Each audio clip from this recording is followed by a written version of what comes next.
Hello there, friend, and welcome. I'm so glad you've joined me for another journey into the sleepy side of history. Whether it's the middle of the day or the witching hour where you are, I invite you to settle in, get cozy, and let my voice carry you gently off to dreamland. Before we begin, I'd love to know where in the world you're tuning in from and what time it is in your corner of the globe. Feel free to leave a comment and let me know. And if you enjoy floating off to sleep to the hushed tones of history, be sure to subscribe so you never miss an episode. Now, let's set the scene, shall we? Picture this, the sun rising over the shimmering Nile, casting its golden glow across the desert sands. Farmers tend to lush fields along the riverbanks, while boats laden with goods drift lazily downstream. In the distance, the peaks of the Great Pyramids pierce the azure sky, standing eternal watch over the kingdom of the pharaohs. This is ancient Egypt, a civilization of wonder and might that endured for over 3,000 years. From the towering monuments of Giza to the glittering treasures of Tutankhamun's tomb, it's a world that has long captivated the imaginations of people across the globe. But life in the land of the Nile was not all gold and glory. Beneath the veneer of power and prosperity lay a society with a stark divide between the haves and have-nots. And perhaps no group felt this inequality more keenly than women. To be sure, women in ancient Egypt enjoyed some freedoms and legal rights that set them apart from their counterparts in other ancient societies. They could own property, conduct business transactions, and even initiate divorce proceedings.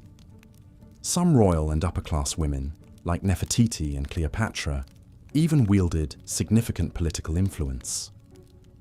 But make no mistake, this was still a deeply patriarchal world, one where women were considered inferior to men, both socially and legally. They were barred from holding positions of real power, shut out of the priesthood and the scribal class. They couldn't vote, couldn't serve on juries, couldn't independently make contracts. In short, they were second-class citizens. From birth to death, an ancient Egyptian woman's life was largely defined by her relationship to the men around her. As a child, she was under the control of her father. As an adult, her husband. If widowed, her son. At every stage, she needed a male guardian to represent her interests and make decisions on her behalf. This lack of autonomy, combined with limited economic and educational opportunities, meant that most women, even among the upper classes, had very circumscribed lives. If they were lucky enough to be literate, it was usually just enough to keep household accounts. Their career options were mostly limited to domestic work within the household. And of course, their primary role was to bear children, many children, to replace the staggering number lost to disease and accidents. It's estimated that around 1 in 3 women in ancient Egypt died in childbirth. Without modern medicine, even a seemingly uncomplicated pregnancy or delivery could quickly turn deadly.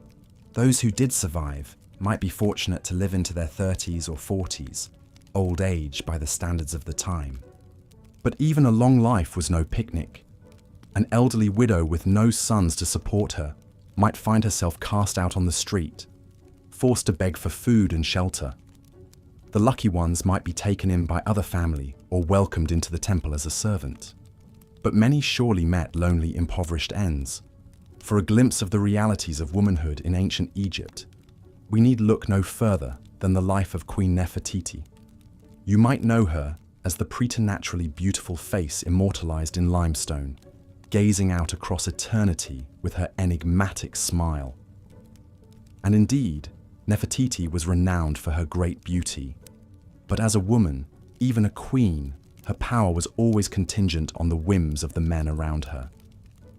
As the first wife of the pharaoh Akhenaten, Nefertiti enjoyed great influence and prestige. She was depicted alongside her husband with a frequency and on a scale unprecedented for a queen. Some scholars even argue that she may have ruled as a co-regent for a time. But when Akhenaten died, Nefertiti disappears abruptly from the historical record. Her images and inscriptions were obliterated, her name erased as if she had never existed. Many Egyptologists believe this was the work of Akhenaten's successor, the young pharaoh Tutankhamun, as he sought to restore the old gods and orthodox religion that Akhenaten had abolished. The lesson that even the most powerful woman was still, in the end, at the mercy of the men who controlled the kingdom. Of course, the vast majority of women in ancient Egypt were not royalty or even nobility. They were the farmers, weavers, bakers, and brewers who formed the backbone of the Egyptian economy. And for these women, daily life was full of unrelenting labor. Without access to education, most worked in and around the home, grinding grain, baking bread, brewing beer, spinning linen, and tending to children and animals. It was hot, dirty, exhausting work, the same back-breaking grind day after day with little rest or respite. Personal hygiene was another challenge in an age before indoor plumbing or sanitation. While the wealthy might enjoy the relative luxury of a limestone toilet seat and small bathing room, most Egyptians relieved themselves in chamber pots or in the river itself, an unsavory prospect given that the Nile was also the primary source of drinking water. Diseases like typhoid, cholera, and dysentery were rampant. Surviving to adulthood at all was an accomplishment in a time when up to half of all children died before the age of 5. Those who did reach maturity usually didn't have long to savor it. Archaeologists tell us that the average life expectancy for a woman in ancient Egypt was around 30 years old, assuming she was fortunate enough to survive the gauntlet of repeated pregnancies and childbirths. Childbearing usually began early and ended late. It wasn't uncommon for girls to be married off as young as 12 or 13, usually to a much older man. These age gaps could be significant, 20, even 30 years between husband and wife. A 14-year-old girl might find herself married to a man in his 40s, a disparity that only underscored the power imbalance between the sexes. Successive pregnancies would follow, one after the other, in an attempt to produce as many healthy children as possible, especially sons to carry on the family name and lineage. With little to no formal medical care, each pregnancy was a game of Russian roulette. Any number of complications from preeclampsia to obstructed labor could easily result in the death of mother, baby, or both. The ancient Egyptians did have some surprisingly advanced medical texts for the time, many of which have survived to the present day. The Ebers Papyrus, for example, is a 110-page scroll from around 1500 BCE that covers a wide range of medical conditions and treatments, from heart disease to depression to birth control. But as advanced as some of this knowledge was, it was still primarily focused on the treatment of men. Women's health issues, from menstrual disorders to breast cancer, received comparatively little attention. And of course, without antibiotics, antiseptics, or any real understanding of germs and hygiene, even the most skilled physician could do little to stem the tide of infectious diseases that cut down so many young mothers in their prime. Against this grim backdrop, it's all the more remarkable when we encounter women in ancient Egypt who managed to rise above their prescribed roles and leave a mark on history. Women like Merit Ptah, the first recorded female physician in the world. Merit Ptah lived around 2700 BCE, during the early period of the Old Kingdom. She bore the title Chief Physician and appears to have attended primarily to the needs of women at the royal court. While little is known about her life, her very existence testifies to the fact that at least some women in ancient Egypt were able to break through the gender barriers and achieve positions of skill and prestige. Ironically though, even as real Egyptian women struggled for basic freedoms and dignity, their idealized forms were being elevated to divine status in the official state religion. Goddesses like Isis, Hathor, Sekhmet, and Nut played vital roles in the Egyptian pantheon, reflecting different aspects of femininity: fertility and motherhood, love and beauty, wrath and warfare, creation and destruction. But here too, we see the double standard at play. While goddesses were venerated and temples built in their honor, mortal women were still excluded from the higher ranks of the priesthood. The loftiest religious role most women could hope to attain was that of a chantress, a kind of singer or musician who participated in temple ceremonies. But they were strictly segregated from the inner sanctums and the holiest of rites, which remain the exclusive domain of male priests. One of the few exceptions to this rule was Iset, chantress of Amun, during the 23rd dynasty of the Third Intermediate Period, around 800 BCE. Iset bore the grandiloquent title, Chief of the Harem of Amun, which, despite its lascivious connotations, actually referred to an order of priestesses dedicated to the god Amun. As one of Amun's chantresses, Iset would have sung and performed music during religious festivals and processions. She also would have had a role in managing the sizable estates and holdings belonging to Amun's cult. It was a rare position of some authority for a woman, but still ultimately subordinate to the male high priests. For royal and upper-class women, life may have been materially comfortable, but it was no less circumscribed by rigid gender expectations. Wives and mothers of the pharaoh might wield some degree of influence behind the scenes, but their power was always borrowed, never fully their own. Even mighty queens like Tai, Nefertiti, and Nefertari governed at the pleasure of their divine husbands, and could be summarily cast aside when they were no longer of use or interest. In 3,000 years of ancient Egyptian history, only a handful of women ever managed to rule as pharaohs in their own right, and even they did so only briefly and with varying degrees of success. The most famous of these is undoubtedly Hatshepsut, the fifth pharaoh of the 18th dynasty, who ruled for over 20 prosperous years in the 15th century BCE. The daughter of the great warrior pharaoh Thutmose III, Hatshepsut was never supposed to inherit the throne in her own right. But when her husband and half-brother Thutmose II died prematurely, leaving only an infant son to succeed him, Hatshepsut stepped into the breach, first as regent and then audaciously as pharaoh herself. To legitimize her reign, Hatshepsut set about systematically masculinizing her image. In statues and reliefs, she is depicted wearing the traditional pharaonic regalia, the crown, the false beard, even the shendi kilt. She referred to herself using male pronouns and titles. For all intents and purposes, she became a man in both form and function. And by all accounts, she ruled well and effectively, ushering in a period of peace and plenty for Egypt. She expanded trade networks, commissioned grand building projects like her magnificent mortuary temple at Deir el-Bahri, and even mounted a successful military campaign in Nubia.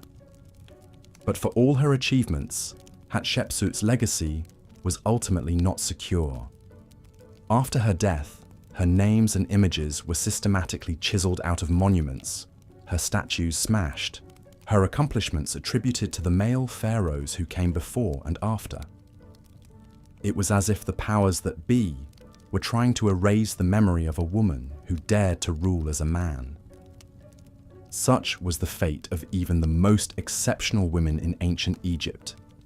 No matter how high they might rise or what they might achieve, their place in society was always precarious, their hard-won gains easily eroded or erased entirely by the capricious currents of male-dominated power structures. As the sun sets over the Nile and the last embers of our story flicker and fade, it's hard not to feel a sense of melancholy for all the women of ancient Egypt whose lives were so constrained, whose potential was so blunted by the rigid hierarchies of their time. For every Nefertiti or Hatshepsut who managed to break the mold, how many thousands of anonymous women lived and died in obscurity, their hopes and dreams buried with them in the sand. But perhaps there is a glimmer of hope to be found in their stories as well.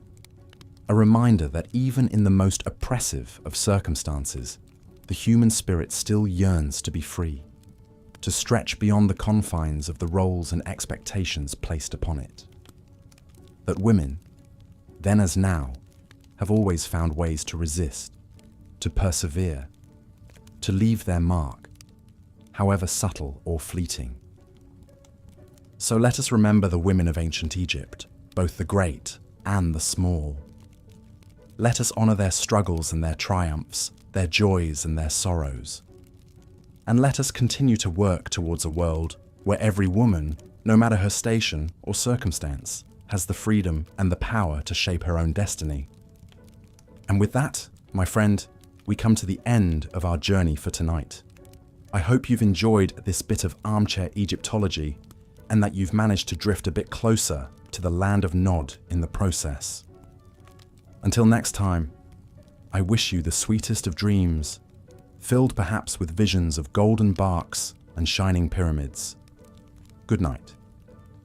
Despite the challenges women faced, there were some extraordinary females who managed to make their mark on ancient Egyptian society against all odds. One such woman was Hatshepsut, the longest reigning female pharaoh in Egyptian history. Born into the royal family, Hatshepsut was never intended to rule in her own right. But when her husband and half-brother Thutmose II died young, leaving only an infant son as heir, Hatshepsut stepped up to serve as regent. Rather than fade into the background once her stepson came of age, Hatshepsut made a bold and unprecedented move. She declared herself pharaoh, taking on the full royal titulary and regalia. Depictions show her wearing the traditional false beard and male clothing of a king. She even went so far as to declare herself the daughter of the chief deity Amun, asserting divine legitimacy to rule. For over 20 prosperous years, Hatshepsut governed Egypt as pharaoh, not merely queen. She oversaw ambitious building projects, including her magnificent mortuary temple at Deir el-Bahri, with its elegant colonnades and towering cliffs. Expeditions to the fabled land of Punt brought back luxury goods and exotic wonders.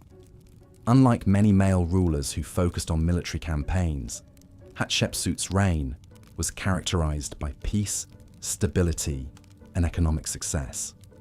Despite her many accomplishments, Hatshepsut's legacy was nearly erased after her death.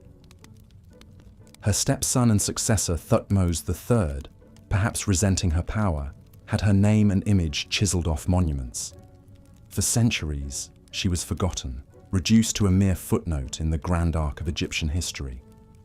But modern Egyptologists piece together her story from the scraps of history she left behind. It's a testament to Hatshepsut's tenacity and skill that she was able to rule successfully in a world where women were systematically denied political power. One can only imagine how many other women of ambition and intelligence were never given the chance to make their mark. Hatshepsut's tale is a reminder that even in the face of oppression, there will always be those who refuse to be constrained by the limitations placed upon them.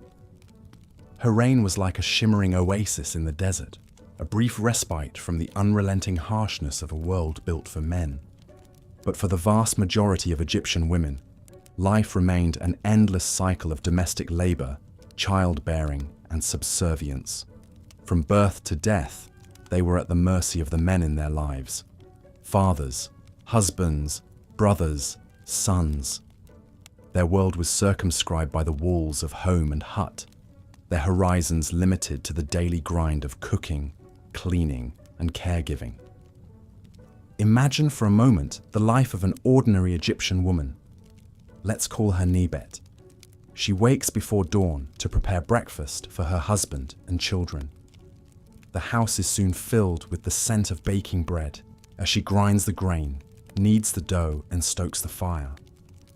With the morning meal done, Nebet turns to her other chores.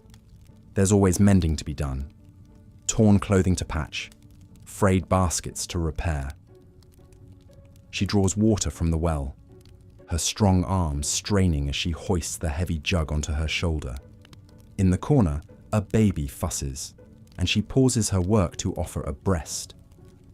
As the day grows hotter, Nebet joins the other women of the village down by the river to do the washing. They slap the wet clothes against the rocks, gossiping and laughing together as they work. For a moment, in the easy camaraderie of female company, Nebet almost forgets her troubles, but return to them she must. In the evening, footsore and weary, she prepares the evening meal. Her husband comes in from the fields, tired and hungry. Nebet serves him first, the choicest morsels, as a good wife should. She eats what's left, often with the children. There is no rest for Nebet, even when night falls. She is expected to be available to her husband, to submit to his desires regardless of her own wants or needs. Pregnancy is an ever-present possibility, and with it the spectre of death in childbed. This is the unending cycle of Nebet's life, from maiden to mother to crone. She ages before her time, her body worn out by hardship and toil. If she's lucky, her children, particularly her sons, will care for her in her twilight years. If not, she faces the prospect of destitution and abandonment. Nebet's story is the story of countless Egyptian women, their names and faces lost to history. They left no monuments, commanded no armies, wrote no great works of literature. But it was their unseen, unrecognized labor that sustained Egyptian civilization for millennia. In a society that deemed them lesser, they found ways to support each other, to carve out small spaces of agency and expression in a world that granted them little of either. As we contemplate these women's lives from the distance of centuries, it's easy to feel a sense of righteous anger at the injustice of it all. But perhaps we might also feel a sense of kinship, a recognition of the quiet courage it takes to endure in the face of adversity. In their resilience, their resourcefulness, their ability to find light in the darkness, these long-ago women speak to the unbreakable strength of the human spirit.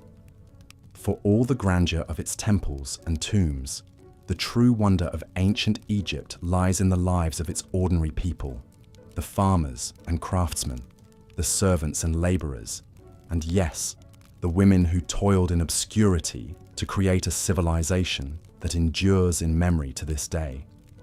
As we run our fingers over the cool stone of a sphinx or trace the graceful lines of hieroglyphs, let us remember the invisible hands that made it all possible.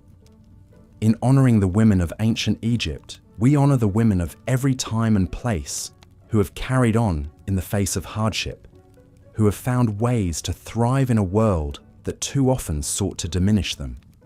Their story is a reminder that history is not just the tale of kings and conquerors, but of the everyday struggles and triumphs of ordinary people. As we drift off to sleep, let our dreams be filled not with the glittering gold of pharaohs, but with the warm, work-worn hands of the women who made Egypt possible. Let us carry their memory forward, a tribute to the enduring power of the human spirit to endure, to overcome, to leave a mark on the world, however small or fleeting. In the end, perhaps that is the greatest legacy of all. Part 4. The scorching desert sun beats down mercilessly as we turn our attention to the realm of health and hygiene for women in ancient Egypt. While the grand monuments and opulent lifestyles of the elite may paint a picture of prosperity, the reality for most women was far less idyllic. The lack of modern medical knowledge and sanitation meant that disease and mortality were constant companions, lurking in the shadows of everyday life. For women, the perils of childbirth loomed large. Without the benefits of modern medicine, bringing new life into the world was a treacherous endeavor. The ancient Egyptians revered fertility and placed great importance on motherhood, but the price of this veneration was often paid in blood. It is estimated that as many as 1 in 3 women died during childbirth, their lives cut short by complications that today might be easily managed. The sorrow of a child lost before even drawing breath, or a mother taken too soon, leaving her family to mourn, was a tragically common occurrence. Even for those who survived the trials of labor, the spectre of illness was never far away. The lack of proper sanitation meant that diseases could spread like wildfire through crowded cities and villages. For the poor, living in close quarters with little access to clean water or waste disposal, the risk was even greater. While the wealthy elite might have enjoyed some rudimentary plumbing and toilets, for most women, the daily realities of managing hygiene were a constant struggle. It's not that the ancient Egyptians were ignorant of the need for cleanliness and health. Indeed, they left behind a number of advanced medical texts that showcase a surprising understanding of the human body and various ailments. However, these texts were almost exclusively focused on the health of men, with women's needs often overlooked or misunderstood. The female body was a mystery, and one that was often viewed with suspicion or even fear. Against this backdrop of medical inequality, it is all the more remarkable to consider the story of Merit Ptah, the first recorded female physician in history. Living during the Second Dynasty, around 2700 BCE, Merit Ptah was a trailblazer in a field dominated by men. As a chief physician, she would have been responsible for tending to the health needs of the royal court. But it is her work with women that truly sets her apart. In a time when women's health was often neglected, Merit Ptah made it her mission to care for her fellow women.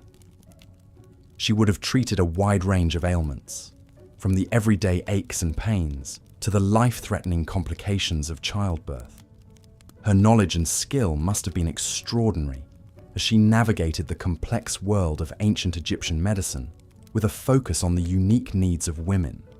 One can only imagine the relief and gratitude that her patients must have felt, knowing that there was someone who understood their struggles and was dedicated to their well-being.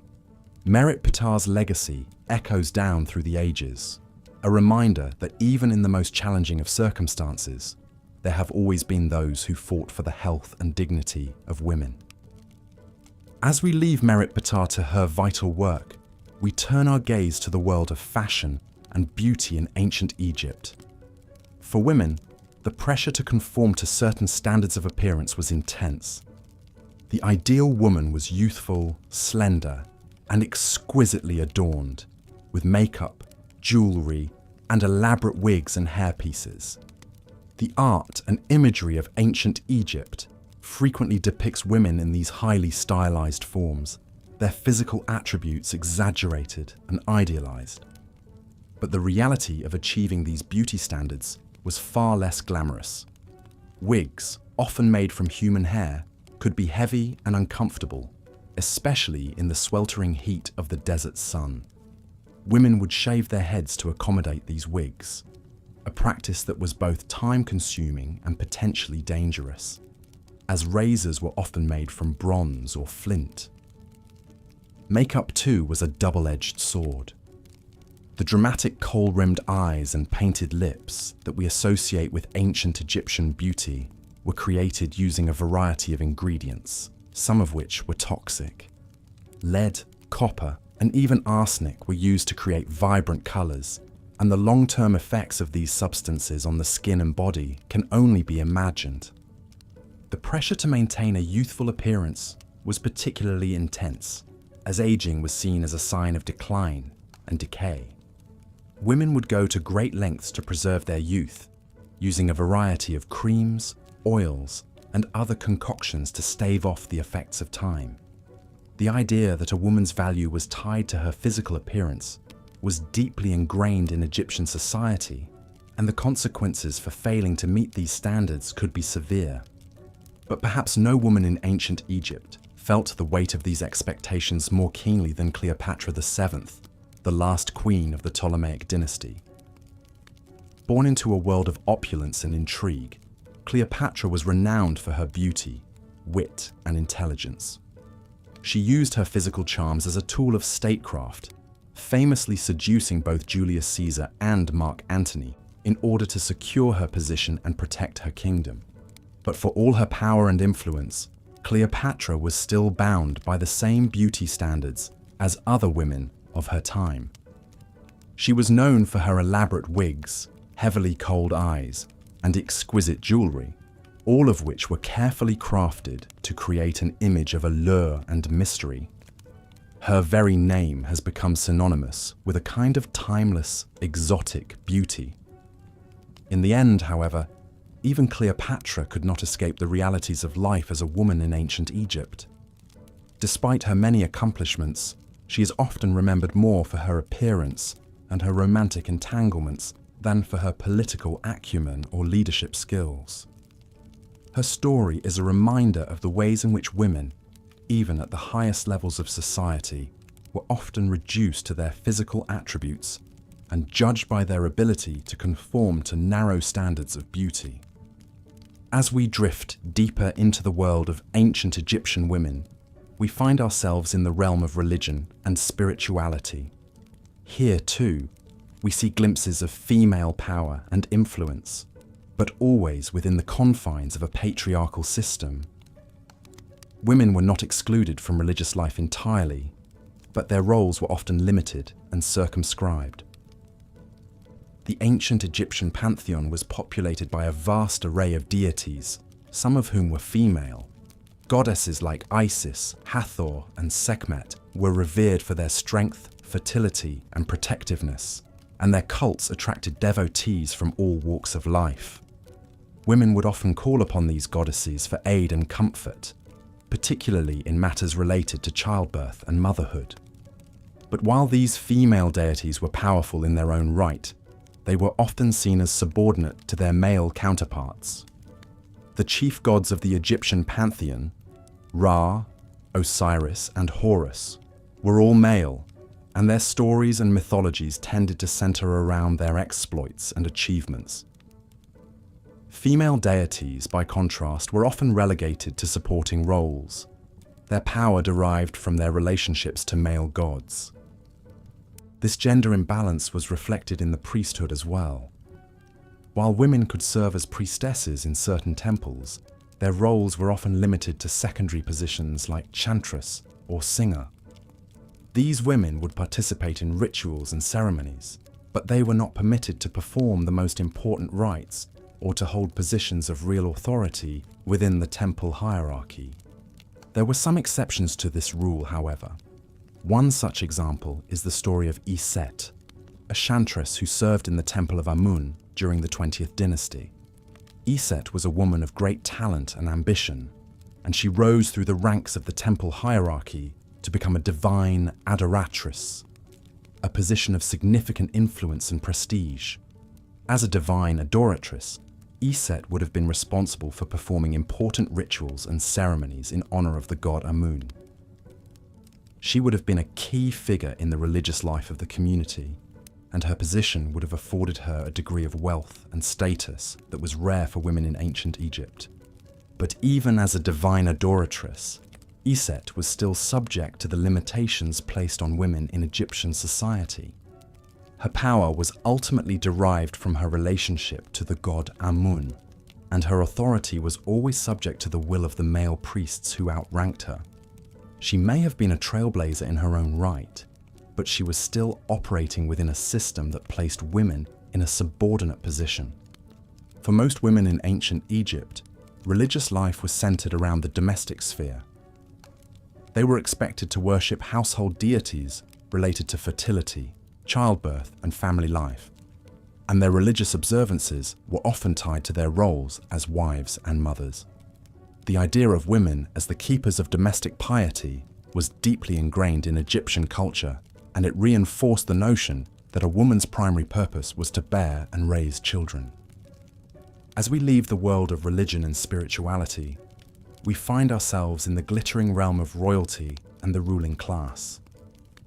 Here too, we see glimpses of female power and influence, but always within the confines of a patriarchal system. Women could, on rare occasions, ascend to the highest levels of power in ancient Egypt, but their authority was always contingent on their relationships to men. One of the most famous examples of a female ruler in ancient Egypt is Hatshepsut, who ruled as pharaoh during the 18th dynasty.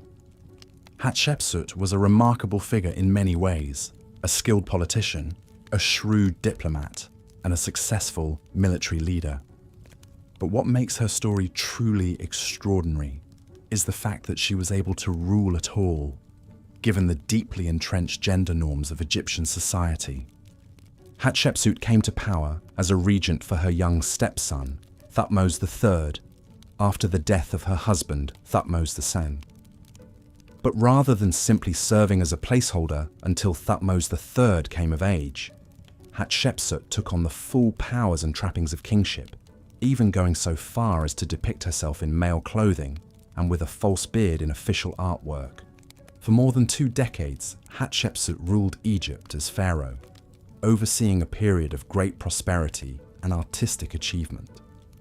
She commissioned grand building projects, expanded trade networks, and led successful military campaigns. By all accounts, she was a capable and effective leader, and her reign was marked by stability and growth. But despite her many accomplishments, Hatshepsut's legacy was ultimately shaped by the fact that she was a woman in a man's world. After her death, her successor Thutmose III embarked on a campaign to erase her memory, defacing her monuments and removing her name from official records. While her reign was remarkable, it was also seen as an aberration, a temporary deviation from the natural order of things. Hatshepsut's story is a reminder of the ways in which women in ancient Egypt, even at the highest levels of society, were always subject to the whims and expectations of men. A woman might be able to rule as pharaoh, but her power was always contingent on the approval and acceptance of the men around her. And in the end, her legacy was often determined not by her own achievements, but by the way in which she was remembered, or forgotten, by the men who came after her. Part 5. As we come to the end of our journey through the lives of women in ancient Egypt, we are left with a sense of both awe and sorrow. The women we have encountered, from the humble village dweller to the mighty queen, were remarkable in their resilience, their strength, and their ability to carve out a place for themselves in a world that was often hostile to their very existence. But for all their accomplishments, these women were still ultimately bound by the same oppressive gender roles and expectations that have plagued women throughout history. They may have had moments of power and influence, but these were always tempered by the reality of their subordinate status in society. In ancient Egypt, women were revered in myth and art as the embodiments of fertility, beauty, and motherhood. But in reality, they were second-class citizens, their worth determined by their ability to bear children and maintain domestic harmony. They were excluded from positions of real power and authority, and their voices were often silenced or ignored. And yet, despite all of this, women in ancient Egypt found ways to assert their agency and make their mark on the world. They were healers and priestesses, artisans and entrepreneurs, queens and pharaohs. They left behind a legacy of resilience and determination that continues to inspire and challenge us to this day. As we drift off to sleep, let us hold these women in our hearts and minds. Let us remember their struggles and their triumphs, their joys and their sorrows. Let us honor their memory by continuing the fight for gender equality and justice in our own lives and in the world at large. And let us dream of a future in which all women, regardless of their circumstances, are able to live with dignity, autonomy, and respect. A future in which the contributions of women are valued and celebrated, not just in myth and legend, but in the everyday realities of life. For the women of ancient Egypt, and for women throughout history, this dream has been a long time coming. But as we close our eyes and let the sands of time sweep over us, we can take comfort in the knowledge that change is possible, that progress is happening, and that a better world is within our reach. So let us rest now, and let us dream of that world, a world in which every woman is free to be herself, to pursue her passions and her goals, to love and be loved, to live and to thrive. A world in which the stories of women are not just footnotes in the annals of history, but the very fabric of our shared human experience. And let us awaken tomorrow with renewed purpose and determination, ready to do our part in creating that world. For the women of ancient Egypt, and for women everywhere, the fight goes on. But together, we can make a difference. Together, we can build a future in which all women can live with the dignity and respect they deserve. As the scorching Egyptian sun beat down upon the bustling streets of Thebes, a young woman named Isetnofret hurried along, her eyes downcast to avoid the leering gazes of the men she passed. Though she came from a respected middle-class family as a woman in ancient Egypt, Isetnofret's life was far from easy. Like most girls, she'd been married off at a young age to a man nearly twice her age, a common practice in a society where women were considered little more than property to be traded and bargained for. Isetnofret's days were filled with endless domestic chores, grinding grain, baking bread, brewing beer, and tending to the needs of her husband and children. It was a life of drudgery, with little room for personal ambition or fulfillment. But Isetnofret knew she was one of the lucky ones. Many women in Egypt weren't even afforded the basic protections of marriage, left to fend for themselves in a world that viewed them as little more than objects for men's pleasure and service. As she made her way through the winding streets, Isetnofret couldn't help but feel a sense of envy as she passed by the grand temples and palaces that dominated the city skyline. In those hallowed halls, the elite men of Egypt's ruling class lived lives of luxury and power, while women like her were relegated to the shadows. Even the greatest of Egypt's queens, like the legendary Nefertiti, were ultimately beholden to the whims of the pharaohs they served. Nefertiti's story was one that had always fascinated Isetnofret.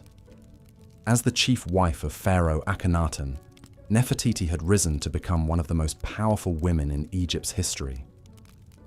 Her beauty was renowned throughout the land, her likeness immortalized in countless statues and paintings. But for all her influence and status, Nefertiti's fate was ultimately tied to that of her husband. When Akhenaten had first come to power, he had shocked the nation by declaring that there was only one true god, Aten, the sun disk. He had ordered the construction of a grand new capital city, Amarna, dedicated to the worship of this strange new deity. And Nefertiti had been right there by his side, her name and image intertwined with his in the art and inscriptions of the new regime. But Akhenaten's religious revolution had been deeply unpopular with the powerful priests of the old gods, and after his death, they had worked tirelessly to erase his memory from history. Nefertiti, too, had disappeared from the record, her final fate unknown. Some said she had died alongside her husband, others that she had been banished to a remote desert outpost. But the truth was lost to the sands of time. For Isetnofret, Nefertiti's story was a reminder of the precarious position that even the most powerful women in Egypt found themselves in. In a society where women were considered little more than extensions of the men in their lives, their fortunes could change in an instant with the shifting winds of politics and religion.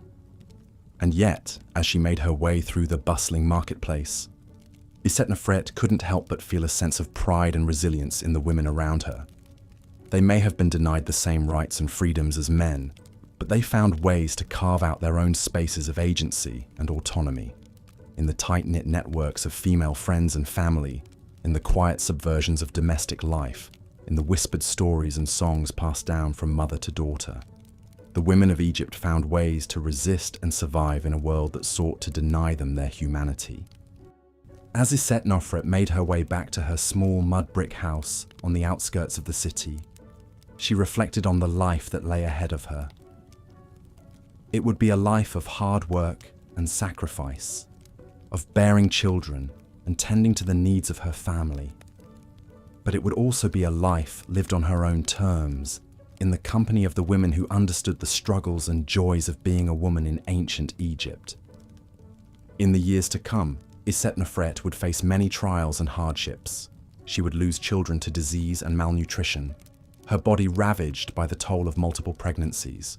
She would endure the scorn and abuse of men who saw her as little more than a possession to be used and discarded. But through it all, she would find strength in the bonds of sisterhood, in the knowledge that she was part of a long line of women who had endured and persevered through the centuries. As night fell over the city, Isetnofret settled down to sleep, her body exhausted from the day's labors. But even in her dreams, she could not escape the weight of her womanhood. She dreamed of Nefertiti, resplendent in her royal regalia, her face serene and untroubled even as the world around her crumbled. She dreamed of her own mother and grandmother, their hands rough and calloused from a lifetime of work, their eyes filled with the wisdom of generations. And she dreamed of a future where women could be more than just wives and mothers, where they could be scholars and artists, leaders and rebels. It was a future that seemed impossibly distant, but one that Isetnofret knew she would fight for, in her own small way, every day of her life. As the first rays of the sun began to peek over the horizon, Isetnofret stirred from her slumber, ready to face another day in the unforgiving world of ancient Egypt. She knew that the road ahead would be long and difficult, that there would be moments of despair and hopelessness. But she also knew that she was not alone, that she was part of a sisterhood that stretched back through the ages, a bond that could never be broken. And so, with a heart full of courage and determination, Isetnofret stepped out into the dawning light, ready to take on whatever challenges the day might bring. For she was a woman of Egypt, and though her life might be hard, her spirit was unbreakable. In a world that sought to crush her beneath the weight of tradition and oppression, she would find a way to rise, to claim her place in the tapestry of history, one small victory at a time. As the scorching desert winds swirled around the mighty Sphinx, stirring up eddies of golden sand, one could almost hear the echoes of women's voices drifting across the centuries. Mothers and daughters, queens and commoners, priestesses and physicians, all bound together by the shared experience of womanhood in this complex and often unforgiving land. For you see, while Egypt is renowned for its majestic monuments and staggering feats of engineering that have endured for millennia, the lives of its women were often as fleeting and fragile as the lotus blossoms that grace the tranquil pools of the pharaoh's gardens. To be a woman in ancient Egypt was to walk a tightrope between revered symbol and oppressed subject, where one's worth was measured not by her own accomplishments, but by her relation to the men who ruled over her. From birth to death, an Egyptian woman's life was a tapestry woven with the threads of subjugation, her fate determined by the whims of fathers, husbands, and sons. Girlhood was but a brief prelude to the heavy responsibilities of adulthood, with most girls married off by the tender age of 12 to men often twice their age. Childhood was a luxury few could afford, as young girls were quickly thrust into the roles of wife and mother, their days consumed by the endless cycle of domestic chores and childbearing. For women in ancient Egypt, the spectre of death loomed large over the joys and trials of motherhood. With little understanding of the intricacies of the female body and rudimentary medical knowledge, childbirth was a perilous endeavor that claimed the lives of countless women. It is estimated that as many as 1 in 3 women perished in the throes of labor, their lives cut short by the very act of bringing new life into the world. Even for those who survived the ordeal of childbirth, the hardships of motherhood were far from over. With an average life expectancy of just 30 years, most women would bear numerous children in their short lifetimes, their bodies worn down by the constant strain of pregnancy and nursing. The pressure to produce heirs, especially sons, was immense, and a woman's value was often measured by her fertility. But amidst the struggles and sacrifices of motherhood, there were moments of joy and tenderness that illuminated the lives of Egyptian women like rays of sunlight piercing through the clouds. The bond between mother and child was cherished and celebrated in art and literature, with goddesses like Isis revered as the ultimate embodiment of maternal love and devotion. One such mother who left an indelible mark on the annals of Egyptian history was Queen Tai, the beloved wife of Pharaoh Amenhotep III and mother of the infamous Akhenaten.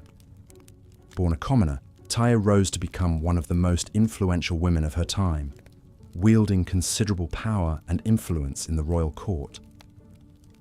Her legacy endures in the many monuments and inscriptions that bear her name, testament to the high esteem in which she was held by her husband and son. But even a queen as mighty as Tiye was not immune to the heartache and loss that plagued the lives of all Egyptian mothers. Of the 6 children she bore, only 2, Akhenaten and his sister Sitamun, survived to adulthood. The others, including the Crown Prince Thutmose, were claimed by the cruel hand of fate, leaving Tai to bear the burden of grief that was all too familiar to the women of her time. As the years passed and a woman's childbearing days came to an end, she would enter the twilight of her life, her status and security dependent on the children she had borne and raised. If she was fortunate enough to have outlived her husband, she would rely on her sons to provide for her in her old age, her days spent in quiet reflection and the company of her grandchildren.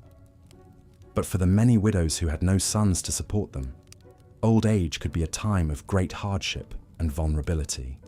With no means of their own and little recourse under the law, these women were often left to fend for themselves, their fate uncertain in a society that placed little value on the lives of its elders. It is against this backdrop of struggle and resilience that the story of Nefertiti, one of the most famous and enigmatic women of ancient Egypt, takes on a new and poignant meaning. Born into a noble family, Nefertiti rose to become the chief wife of Pharaoh Akhenaten, her beauty and grace immortalized in the many statues and reliefs that bear her likeness. But beneath the surface of her serene and regal exterior, Nefertiti's life was marked by the same trials and tribulations that befell all Egyptian women. Like so many of her contemporaries, she was married at a young age to a man she barely knew, her destiny entwined with that of a pharaoh who would go on to upend the very foundations of Egyptian society. As Akhenaten embarked on his radical religious reforms, elevating the worship of the sun god Aten above all others, Nefertiti found herself at the center of a cultural and spiritual revolution that would shake the very core of Egyptian identity. She stood by her husband's side as he built a new capital city, Amarna, dedicated to the glory of the Aten, her own image forever linked with that of the heretic king. But even as she basked in the glow of her husband's favor and the adoration of her subjects, Nefertiti's life was not without its sorrows and hardships. Like so many women of her time, she endured the pain of losing children, with several of her daughters dying in infancy or childhood. And when Akhenaten himself passed away, leaving his young son Tutankhamun to inherit the throne, Nefertiti's fate became uncertain. Some scholars believe that she may have ruled briefly as pharaoh herself, taking on the mantle of leadership in a time of great upheaval and transition. Others suggest that she may have been cast aside, her influence and power waning in the face of shifting political winds.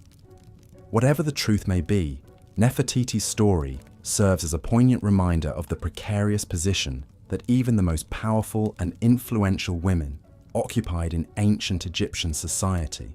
For all her beauty and grace, for all her regal bearing and commanding presence, Nefertiti was still, at her core, a woman, a daughter, a wife, a mother, subject to the same fears, sorrows, and uncertainties that plagued the lives of all Egyptian women. Her story, like that of so many others, is one of resilience and strength in the face of adversity, of the enduring power of the human spirit to overcome even the most daunting of obstacles. As we ponder the lives of these ancient women, separated from us by the vast expanse of time and culture, we cannot help but feel a sense of kinship and connection to their struggles and triumphs. For though the world has changed in countless ways since the days of the pharaohs, the essence of what it means to be a woman, to love, to nurture, to endure, remains as timeless and universal as the sands of the desert itself. In the end, the legacy of ancient Egyptian women is one of quiet strength and resilience, of the ability to find moments of joy and meaning in even the harshest of circumstances. It is a legacy that echoes down through the ages, whispering to us from across the centuries, reminding us of the indomitable spirit that lies at the heart of every woman's soul. So let us pause for a moment in the stillness of the night to honor the memory of these ancient sisters, the mothers and daughters, the queens and commoners, the priestesses and physicians, who lived and loved and struggled and triumphed in a world so different from our own, yet so achingly familiar in its human complexities. Let us remember their names, their faces, their stories, not as distant figures of myth and legend, but as flesh and blood women who lived and breathed and left their mark upon the world. And as we drift off into the welcoming embrace of sleep, let us carry with us the wisdom and strength of these ancient women, their spirits forever woven into the fabric of our own lives, guiding us through the challenges and triumphs that lie ahead. For in the end, we are all daughters of Egypt, bound together by the timeless threads of womanhood that stretch across the ages, connecting us to the past, the present, and the future, in an unbroken chain of resilience, hope, and love. Wise pharaohs valued their counsel, and some, like Nefertiti, held sway over matters of state alongside their husbands. But even a queen of Egypt walked a precarious path. Her influence relied on remaining in the fickle pharaoh's good graces. Should she fall out of favor or fail to produce an heir, she could be cast aside, her status and security vanishing like a mirage in the desert. The tale of Queen Tyre illustrates the heights a royal woman could reach, but also the limits she faced. As the great royal wife of Amenhotep III, Tyre was one of the most powerful women of her time. Her husband so adored her that he built her a lavish palace and erected monuments in her honor. Tyre's name appeared alongside Amenhotep's in official decrees, and she corresponded with foreign rulers, a rare privilege for a queen. Yet for all her influence, Tyre was still beholden to her spouse. When Amenhotep III died after a 38-year reign, she found her sway much diminished. Her son, the eccentric Akhenaten, supplanted her and embarked on a religious revolution that upended centuries of tradition. He moved the capital to a remote desert site and devoted himself to the worship of Aten, the sun disk, spurning the old gods. His queen Nefertiti joined him in this grand experiment. Tyre seemingly had little choice but to quietly endure these upheavals in her twilight years. For even a queen as formidable as she could not openly defy the new pharaoh. The patriarchal system constrained her agency. It's telling that Tyre, this shrewd stateswoman who helped rule Egypt at the peak of its power, is best remembered today simply as a king's wife and king's mother. Her own legacy is overshadowed by the men she supported. Such was the plight of even the most elite women in ancient Egypt. A gilded cage is still a cage. Queens may have resided in palaces dripping with Nubian gold and dined on delicacies from across the empire.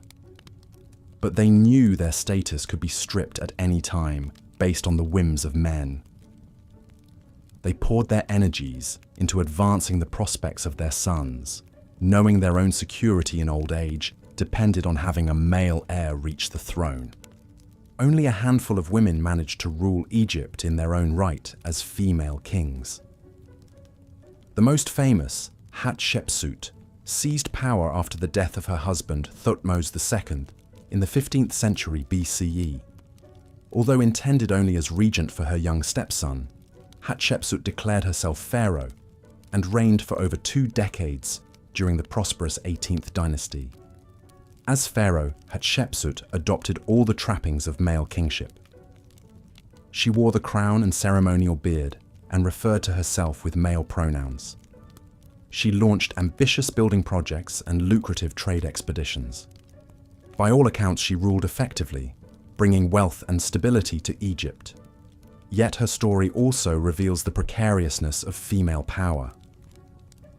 Late in Hatshepsut's reign, her stepson Thutmose III came of age and was named co-ruler.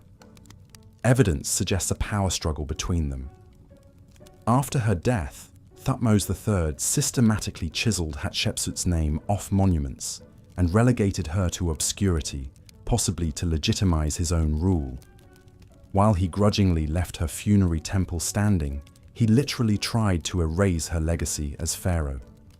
For nearly all of ancient Egyptian history, the throne passed from father to son. The kingship was a male role, its duties entwined with masculine attributes.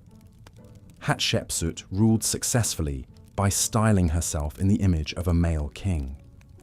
She was the exception that proved the rule.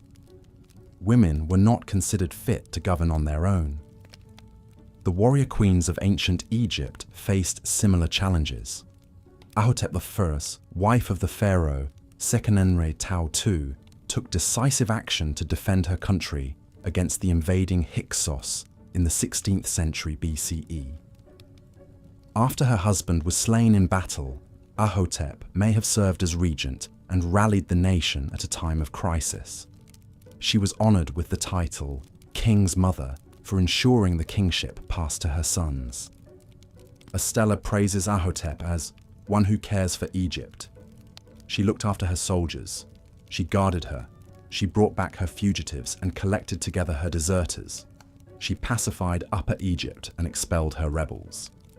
This inscription suggests she even led armies into battle, a remarkable feat for a woman of her time. Yet Ahotep's heroic deeds were in service of putting her male offspring Kamose and Amose on the throne. She held power temporarily as an interim leader until proper male rule could be restored. The ultimate goal was to uphold the patrilineal succession, not establish female leadership in its own right. Even the female rulers most successful at harnessing power still had to navigate the confines of a male-dominated system.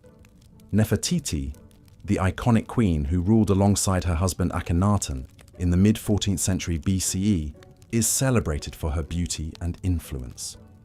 But her authority derived from her wifely status, not an independent queenship. As the principal wife of Akhenaten, Nefertiti played a prominent role in the Amarna period religious reforms that elevated the god Aten above all others. She was depicted worshipping alongside her husband in novel artwork that emphasized the royal couple as intercessors with the divine. Some images even show Nefertiti in the conventional poses of a male pharaoh, smiting enemies or making offerings to the gods. However, Nefertiti disappears from the historical record in the later years of Akhenaten's reign, possibly due to falling out of favor or dying prematurely. Her ultimate fate is unknown. Despite her high status, she relied on her husband's beneficence and may have been discarded when she was no longer useful to him. After Akhenaten's death, his son Tutankhamun, born Tutankhaten, reversed the Amarna reforms and restored the traditional religious order under the guidance of influential advisors. He moved the capital back to Thebes and reinstated the powerful Amun priesthood his father had alienated. It's notable that Nefertiti did not rule as regent for her stepson, as other royal women had done. Her power was so intertwined with Akhenaten's that it could not survive him. The royal women who did wield direct power often had to grapple with the dangerous intrigues of court politics. Queen Tausret, the last ruler of the 19th dynasty, was a rare female who ruled independently as pharaoh in the late 12th century BCE. She first served as regent for the child king Siptah, but took the throne in her own right after his early death.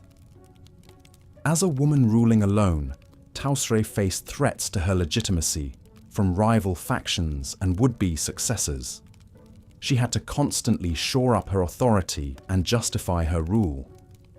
Significantly, Tausret adopted the full titulary of a male pharaoh and portrayed herself as a traditional king, fulfilling religious and military roles. Despite her efforts, Tausret's reign only lasted a few years before she was deposed by her male rival, Setnacht, founder of the 20th dynasty. Her monuments were usurped and her name largely erased from history, another stark example of female power being deliberately obliterated by a male successor. These select stories of prominent royal women hint at the rigid gender hierarchy that permeated all levels of ancient Egyptian society. Women's identities were inextricably tied to their roles as mothers and wives, not merited by their own abilities or attributes. The few who managed to attain leadership had to adopt masculine roles and work within a system stacked against them. But what of the bulk of ordinary women who labored at much lower stations in life? The wives of farmers, tradesmen, and servants. The picture that emerges is in many ways bleaker, their lot characterized by poverty, drudgery, and all too often, tragedy.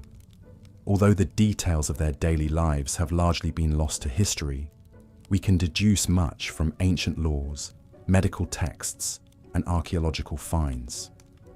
Take marriage, the social institution that defined most Egyptian women's lives. In a society without a robust social safety net, having a husband was essential for a woman's economic survival. For the father of the bride, arranging a match with a husband who could provide for his daughter was a foremost concern. The dowry given to the new couple also helped ensure the woman would be looked after. Ordinary women typically married around age 12 to 14, when they were viewed as ready for childbearing. Their husbands could be significantly older, already established in their work. Marriages were not so much romantic partnerships as practical arrangements. The husband was expected to support and protect his wife, while she was obligated to bear children and run the household. Since no organized religion held sway and there was no official registry of marriages, matrimony was essentially a private contract between families. The terms could be negotiated to allow for divorce, initiated by either party.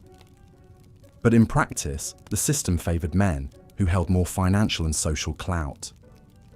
If a marriage failed, the woman was usually the one to lose her home and purpose. For a woman to initiate divorce, she needed strong justification such as abuse, adultery, or lack of financial support, and the backing of male relatives who would take her in.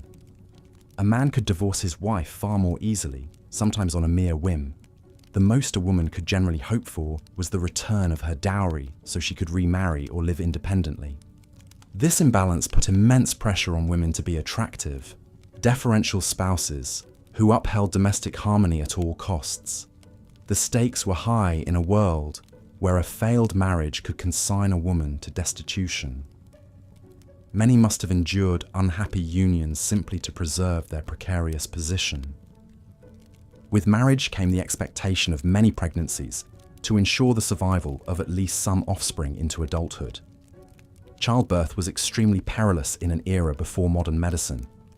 By some estimates, as many as 1 in 3 women ultimately died from complications related to pregnancy and delivery. The cemeteries of ancient Egypt hold the remains of countless young mothers. Surviving childbirth was no guarantee of longevity. The average life expectancy was around 35 years, though some lived into their 60s or 70s if they were particularly fortunate. Women who outlived their husbands had to hope their grown children, especially sons, would support them. The elderly childless risked being reduced to begging. Households were multi-generational, with grandparents, parents, and children residing together. Younger women did the bulk of strenuous housework, grinding grain, baking bread, brewing beer, spinning flax into linen, tending the hearth. Archaeologists have found skeletal evidence of the toll this repetitive labor took on their bodies. In poorer homes, cramped living conditions, lack of sanitation, and contaminated food and water meant illness was rife. Parasitic diseases like schistosomiasis and malaria afflicted the populace, along with bacterial infections. Although Egyptian physicians developed some sophisticated medical techniques, their understanding was still limited, and many of their cures were ineffective. Women were all but barred from gaining an education or entering the elite professions of scribe, priest, or government official. When boys reached adolescence, they would go off to learn a trade, while girls stayed home to be molded into good wives under their mother's tutelage. The female realm was a small, circumscribed one, passed down the generations. Although some women worked outside the home in jobs like maidservant, nursemaid, dancer, or musician, they labored at the fringes of society. There is scant evidence of women working as the artisans and craftsmen who were the backbone of the Egyptian economy. The sculptors, carpenters, potters, metalsmiths, and jewelers producing the great civilization's material culture. One of the few ways for a woman to gain status was as a priestess, participating in the rituals of the temple cults. Yet this role too was subordinate to the male priests who presided over the most sacred rites. The most prominent female religious title was God's Wife of Amun, granted to select royal women who acted as ceremonial brides of the deity. Even in death, the gulf between the sexes remained stark. The mummification and burial practices that evolved to ensure a smooth passage to the afterlife were focused on the needs of men.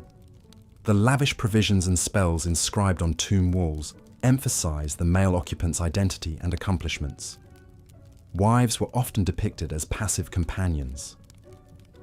The great Egyptologist Zahi Hawass estimates that only roughly a third of the mummies discovered from ancient Egypt are female. It seems that even in the quest for eternal life, women were an afterthought.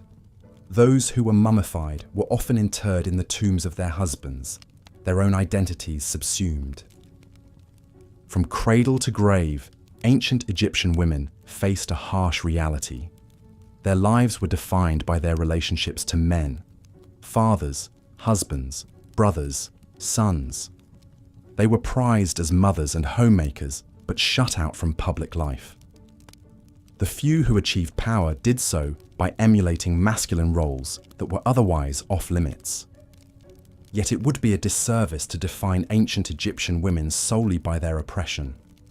Within the confines of their prescribed roles, many found ways to make their mark and carve meaning into difficult circumstances. They raised children, tended homes and businesses, served in temples, and upheld the social order. Some lived with grace, dignity, and even influence. Take the example of Pesachè, a woman who lived during the 4th dynasty of the Old Kingdom, over 4,500 years ago.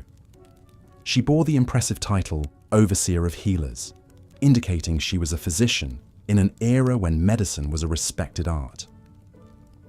As the administrator of a medical school, she helped train other practitioners in the healing arts. Pesachè was also styled as a king's acquaintance, suggesting she was known to the ruler, perhaps even serving the royal household. For a woman to reach such a high station in a field like medicine was vanishingly rare. She must have been exceptionally capable to overcome the barriers to female education and professional advancement.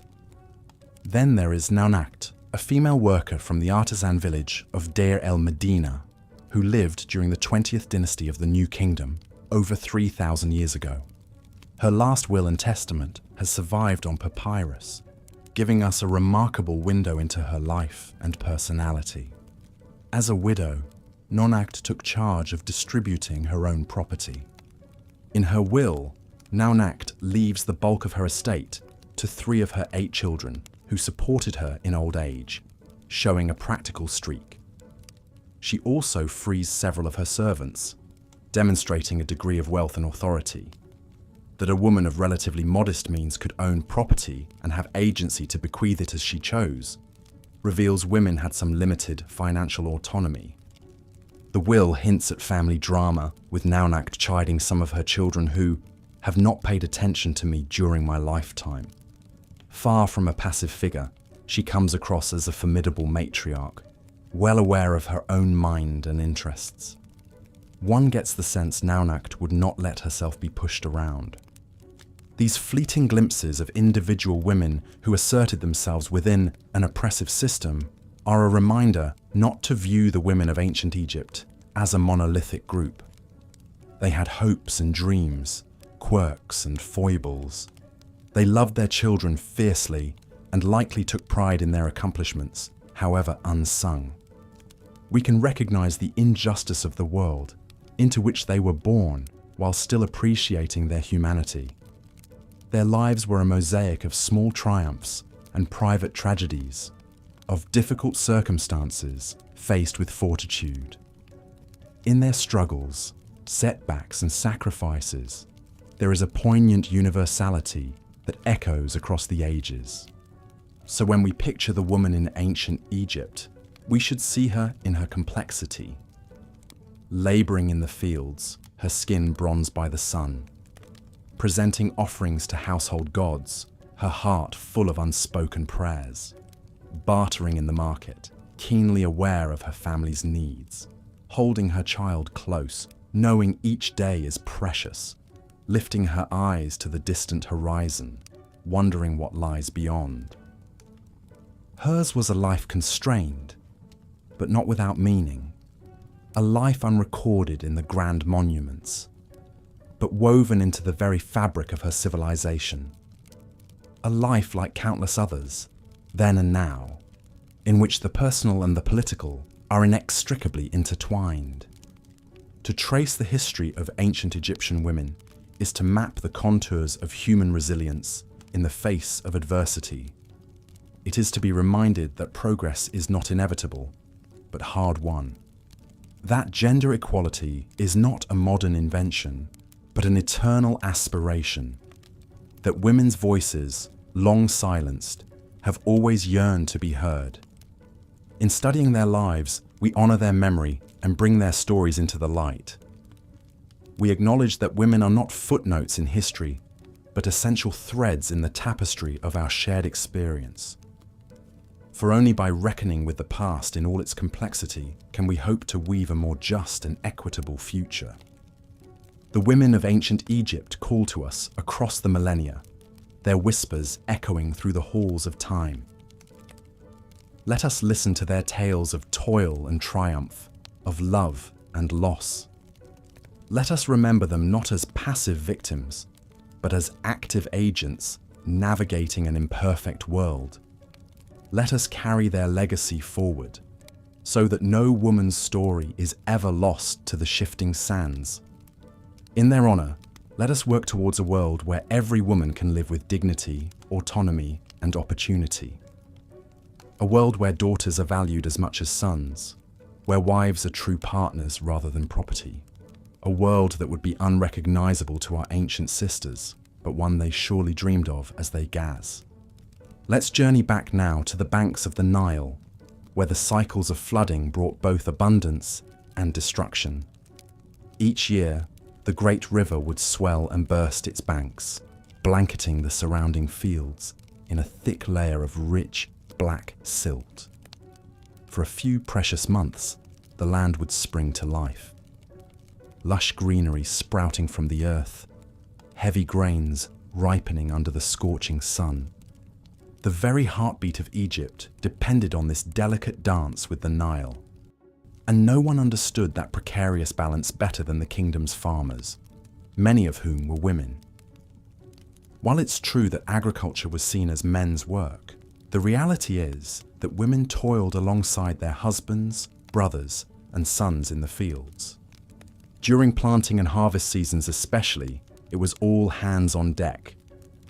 Women sowed seeds, hauled water, threshed grain, and ground flour from dawn until dusk, their lean bodies glistening with sweat. With so many able-bodied men conscripted into the army or laboring on Pharaoh's monumental building projects, managing the crops increasingly fell to the women left behind. On larger estates, noblewomen might oversee the logistical symphony of planting schedules, irrigation efforts, and produce storage.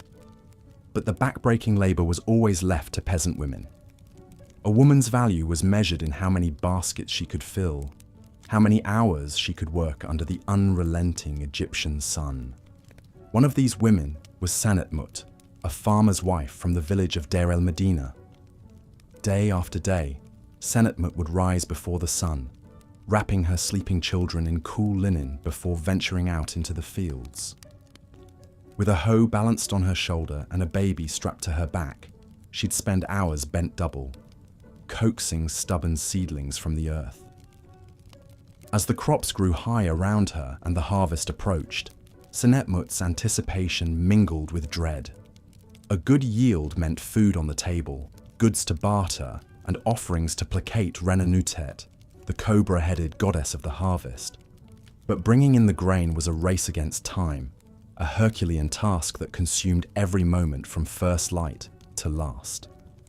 Through it all, Senetmut found small joys where she could, in the scent of freshly turned earth, the satisfying ache of tired muscles at day's end, the giggles of her little ones chasing each other through the rows of wheat stalks. Tending the land was bone-wearying work, but it was also a reminder of her quiet strength, her endurance in the face of unimaginable adversity. For women like Senetmut, being a farmer was not a choice, but a necessity, a means of survival in a world where their worth was so often undervalued. They poured their blood, sweat and tears into the unyielding Egyptian soil, knowing all the while that the fruits of their labours would likely be enjoyed by others. The pharaoh, the priests, the landowners. They were the ones who reaped the benefits of the women's ceaseless toil. And yet, season after season, harvest after harvest, the women persevered. They rose with the sun and worked until their hands were raw and their backs ached. They birthed babies in the fields and nursed them as they picked flax. They mourned the loss of daughters, married off too soon, and sons sent off to fight in distant lands. Through it all, they endured, because they had to, because their families depended on them. Because in a society that so often dismissed their contributions, tending the land was a way to carve out some small measure of autonomy, of purpose. So the next time you imagine the lush fields and bountiful harvests of ancient Egypt, spare a thought for the women like Senetmut who made it all possible. The ones who rose before dawn and worked until dusk, their babies bouncing on their backs and their hands rough with calluses. The ones whose stories have been largely lost to history, but whose legacy endures in the very soil of the Nile Delta. As the sun dipped below the horizon and the stars began to flicker in the darkening sky, Senetmut would gather her little ones close and whisper stories of Osiris and Isis, of the eternal cycle of death and rebirth. She knew that her own life was just a small piece in a vast, unknowable tapestry, but she also knew that her hard work and sacrifices were weaving something beautiful, something enduring. In the face of unrelenting hardship, Senetmut and countless women like her found ways to create meaning, to carve out spaces of joy and resilience. They may have been relegated to the margins of history, but their quiet strength and indomitable spirits echo through the ages. The story of ancient Egyptian women is one of struggle and subjugation, yes, but it is also one of profound courage, resilience, and grace under pressure. These women bore the weight of their society on their shoulders, and they did so with a fortitude that deserves our deepest respect and admiration. So let us remember them, these unsung heroes of the Nile.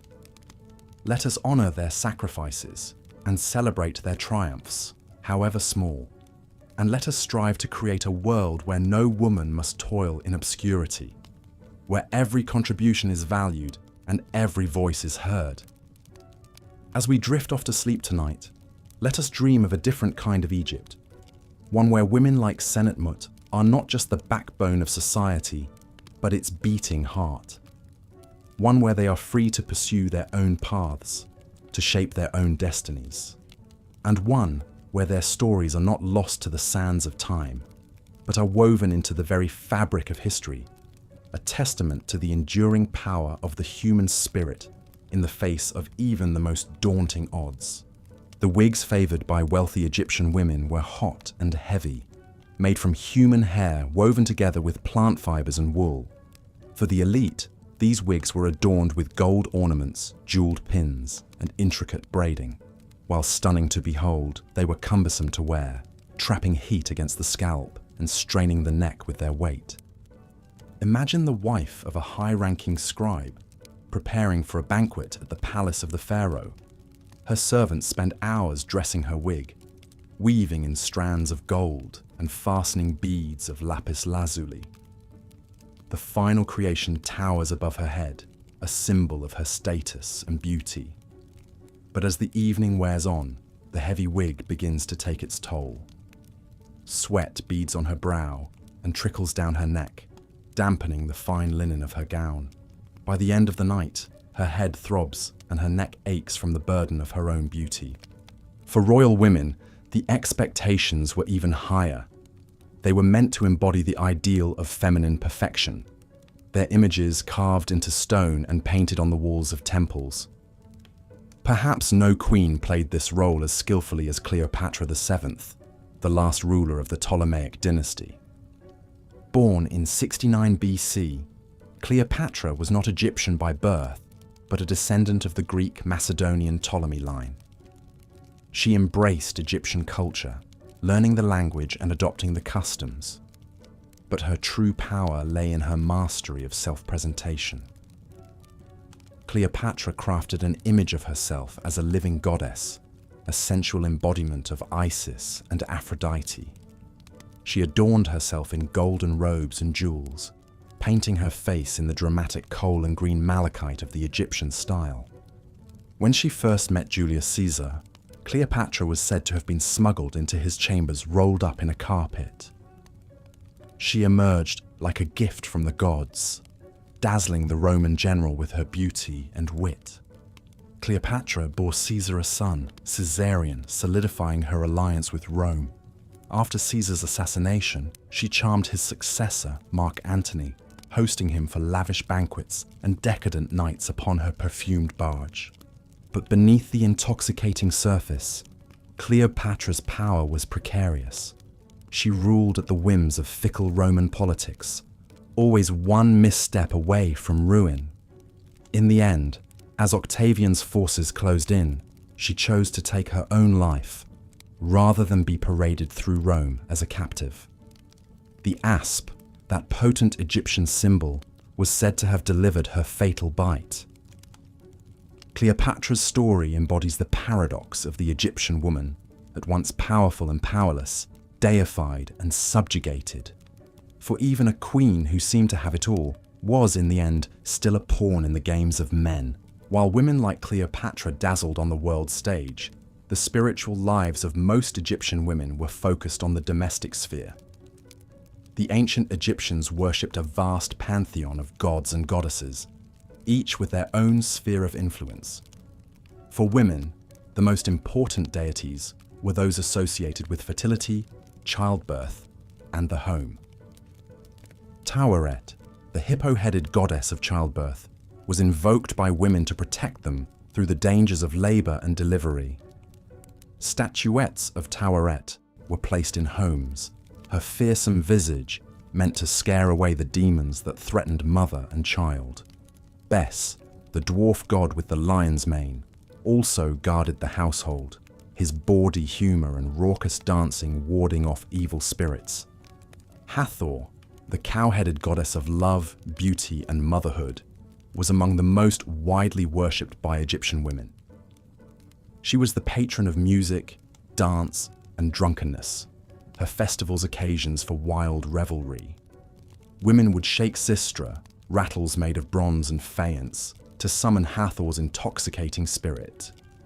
In myth, Hathor was the consort of Horus, the divine son who avenged his father Osiris.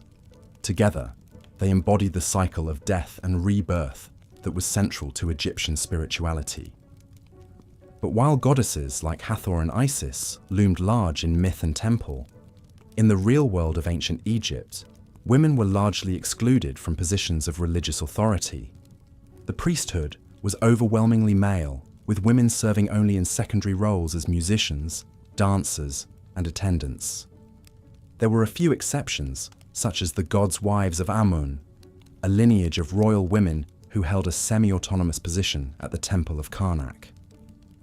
But for the most part, women's spiritual lives were confined to the household altars, where they prayed for fertility and protection.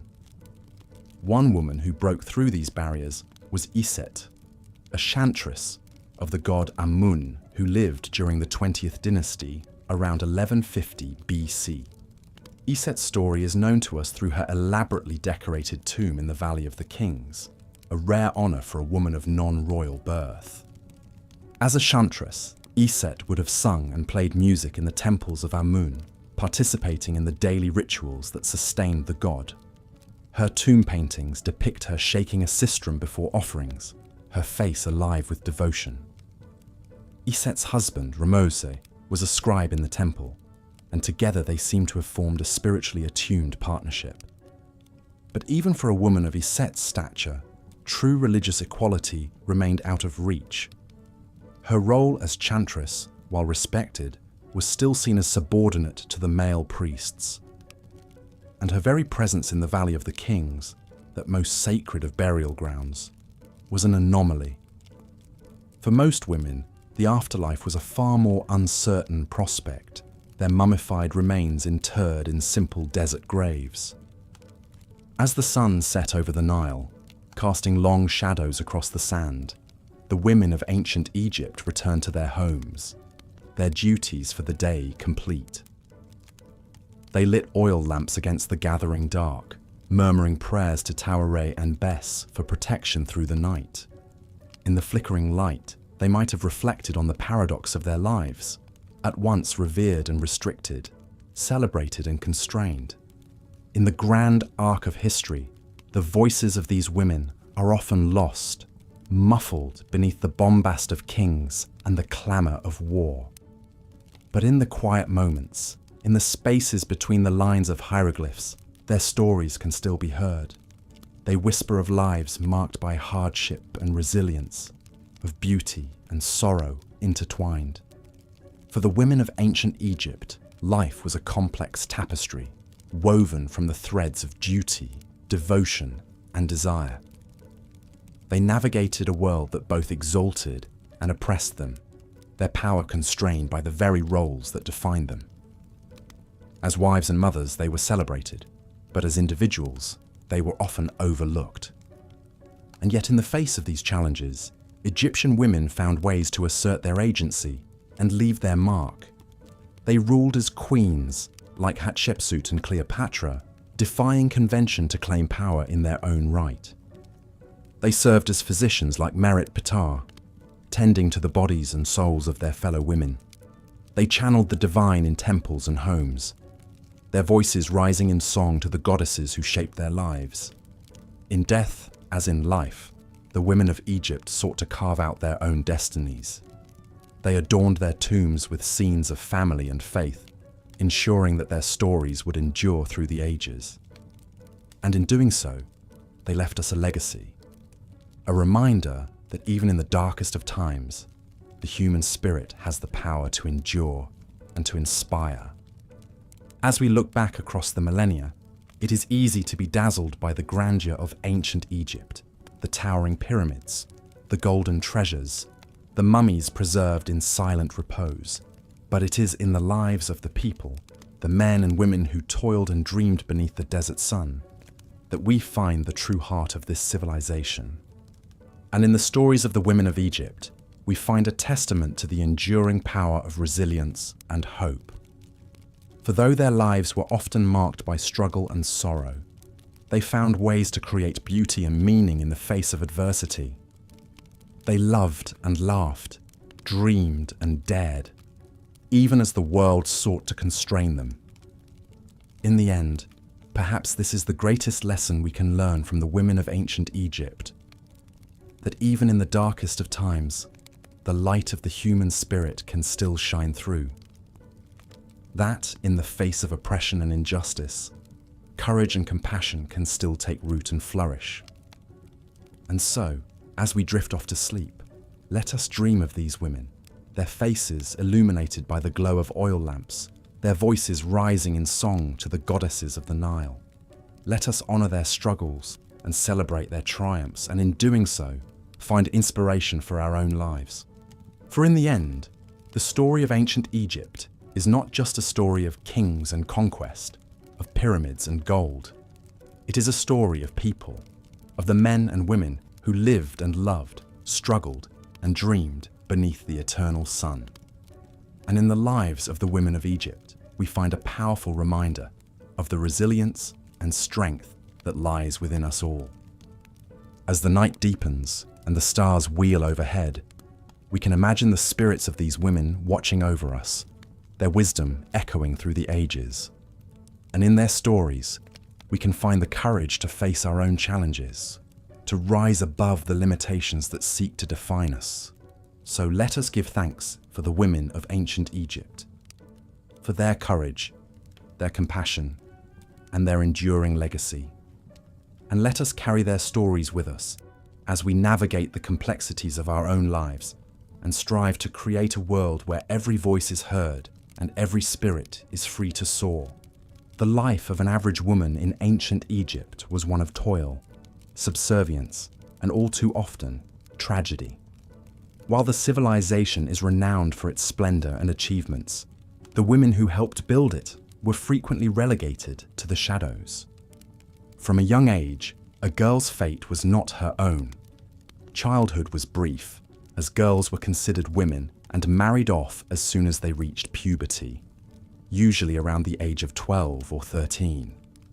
Their husbands were often significantly older men, chosen by the girl's father to strengthen family alliances or business connections. There was little opportunity for a formal education. At most, a girl from a wealthy family might learn to read and write, but this was rare. For the vast majority, education consisted of learning the domestic skills needed to run a household: cooking, cleaning, spinning, weaving, and childcare. Once married, a woman's primary duty was to bear children, particularly sons to carry on the family name. Childbirth was extremely dangerous in an era without modern medicine. It's estimated that as many as 1 in 3 women died in childbirth or shortly thereafter from complications. Those who survived could expect to bear many children, becoming almost constantly pregnant during their most fertile years. Contraception existed, but was not reliable or widely available. A woman was expected to be an obedient, dutiful wife, always putting her husband's needs before her own. While a husband could divorce his wife fairly easily, simply by declaring it so and providing a small stipend, it was much harder for a woman to divorce her husband. She needed to prove gross mistreatment or failure to provide the basic necessities of life. Even then, divorce carried a heavy stigma for women. A divorcee would likely need to return to her father's house or depend on the charity of relatives. As a woman aged, her status declined further. With fading youth and fertility, she became even more marginalized. If she outlived her husband, as many did, she would need to depend on the support of her children, particularly any sons. But this was not guaranteed. Elderly women without male protection were among the most vulnerable members of society, at risk of poverty, homelessness, and abuse. Even women of the highest status were not immune to such hardships and heartaches. Consider Nefertiti, the famous queen renowned for her beauty. She was married to the controversial pharaoh Akhenaten, who upended Egyptian religion and culture. While Nefertiti's beauty and influence are legendary, her life was far from easy. She and Akhenaten had 6 daughters, but no surviving sons. In a bid to secure the succession, Akhenaten married 2 of his daughters, fathering future pharaoh Tutankhamun with one of them.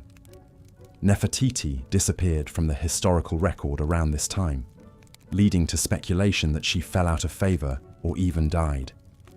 Despite her status, she was still subject to the whims of her husband and the pressures of producing a male heir.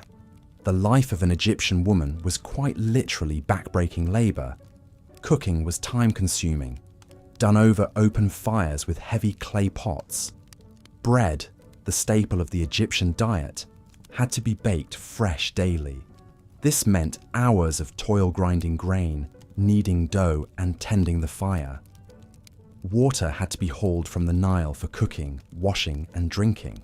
Clothes and linens were washed by hand in the river, then laid out to dry in the scorching sun. Spinning, weaving, and sewing consumed much of a woman's day. Linen, woven from flax, was the primary textile. Every stage of its production required intense manual labor, from harvesting and processing the flax plants, to spinning the fibers into thread, to weaving the thread into fabric on a loom. An average outfit could take weeks or even months to produce. Again, this burden fell almost entirely on women. Childcare was also the mother's responsibility. With an average family size of 5 or more children, this was no small task. Children were often carried on the mother's back while she worked. Older daughters would be tasked with helping care for their younger siblings. The cycle of domestic drudgery was passed down from mother to daughter, generation after generation. For all her toil, a woman had shockingly little to show for it. Any property or wealth she possessed came from her husband or father. She could not enter contracts or represent herself in legal matters without a male guardian. The fields she helped tend, the textiles she labored over, the children she bore, none of it was truly her own. In this unforgiving world, the spectre of disease and death was never far.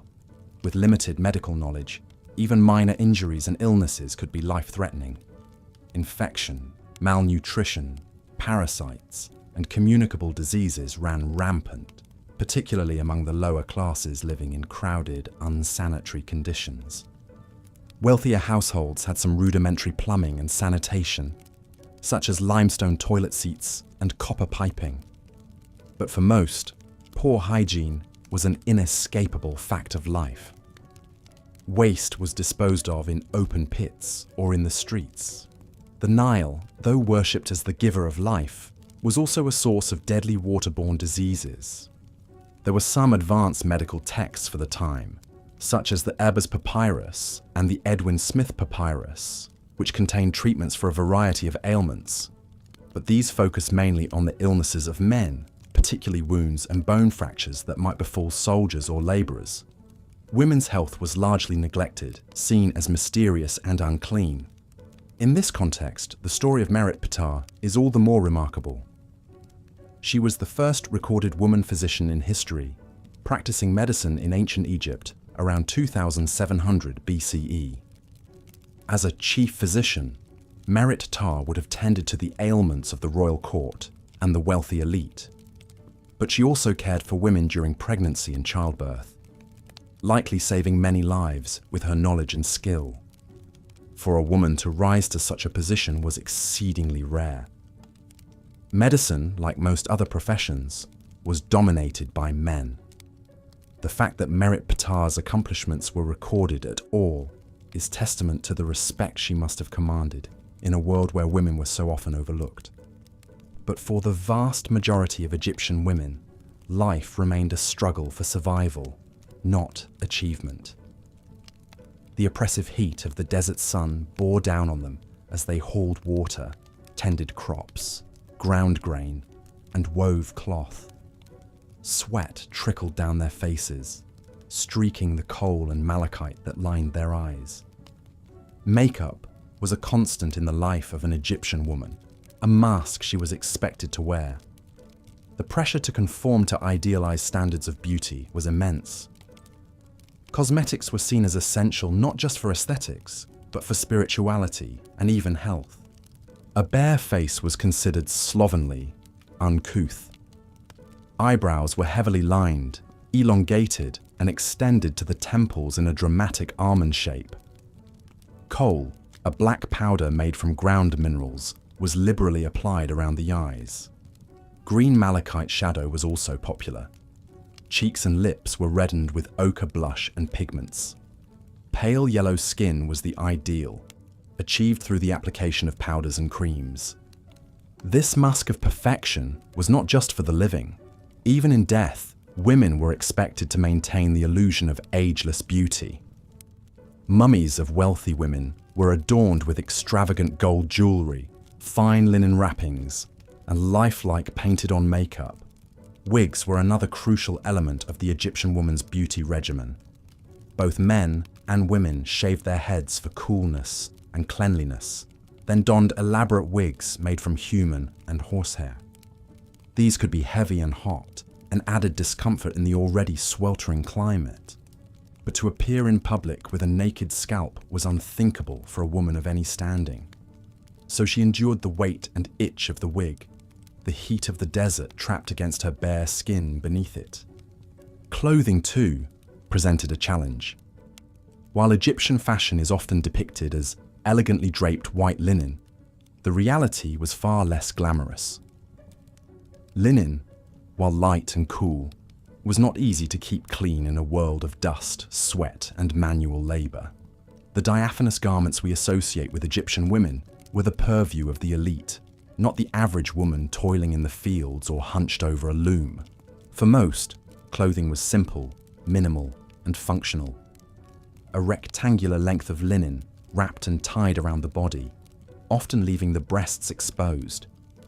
While this might seem liberating compared to the restrictive corsets and petticoats of later eras, it offered little in the way of true comfort or practicality.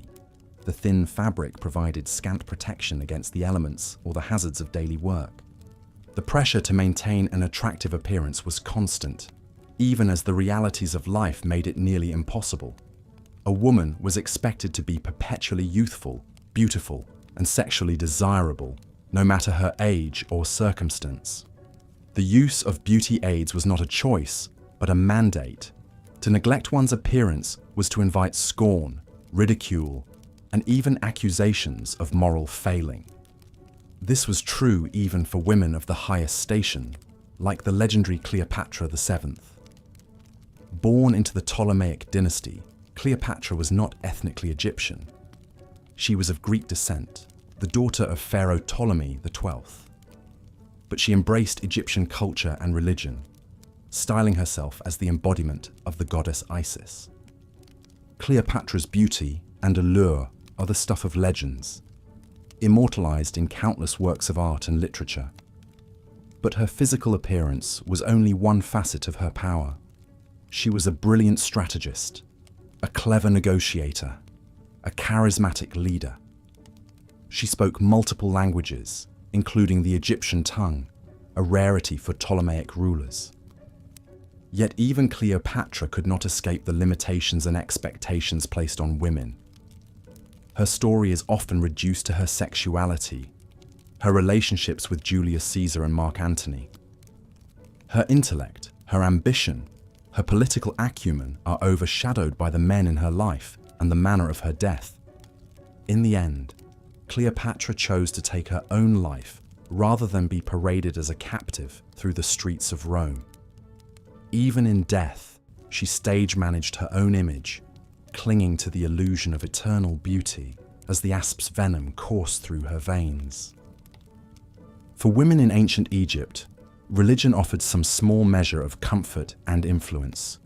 The pantheon was populated by powerful goddesses like Isis, Hathor, and Sekhmet. Isis, in particular, was revered as the ideal mother and wife, the protector of the dead. Her cult spread far beyond Egypt's borders, finding adherents across the Mediterranean world. Some women found a degree of agency through religious service. The role of chantress, or singer, was one of the few positions of authority open to women. These priestesses performed music and dance in temples, participated in festivals and ceremonies.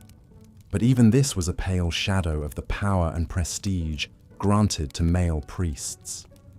Women were excluded from the highest echelons of religious leadership.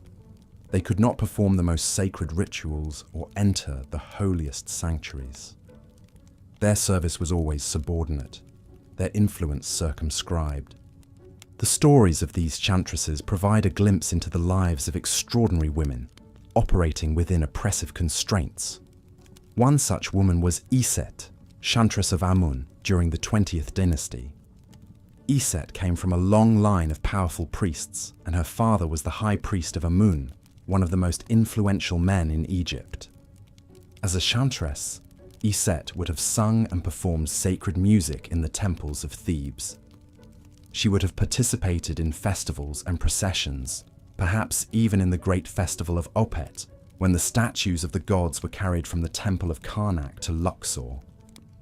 But despite her pedigree and her position, Iset had little real power. She could not inherit her father's role or wield his influence. When he died, the high priesthood passed to a male successor, while Iset remained in her subordinate role. Still, her story suggests that some women found ways to carve out a measure of agency and influence within the confines of their prescribed roles. Iset may not have had the same authority as her father, but she likely commanded a degree of respect and status through her religious service. For royal women, the path to power was even narrower and more perilous. The great royal wife, usually the chief consort of the pharaoh, held a lofty but precarious position. Her status and influence were entirely dependent on her relationship to the king. Some queens, like Amosa Nefertari and Tiye, wielded significant influence as the mothers of pharaohs. They were honored with their own temples and monuments, their names inscribed alongside their sons.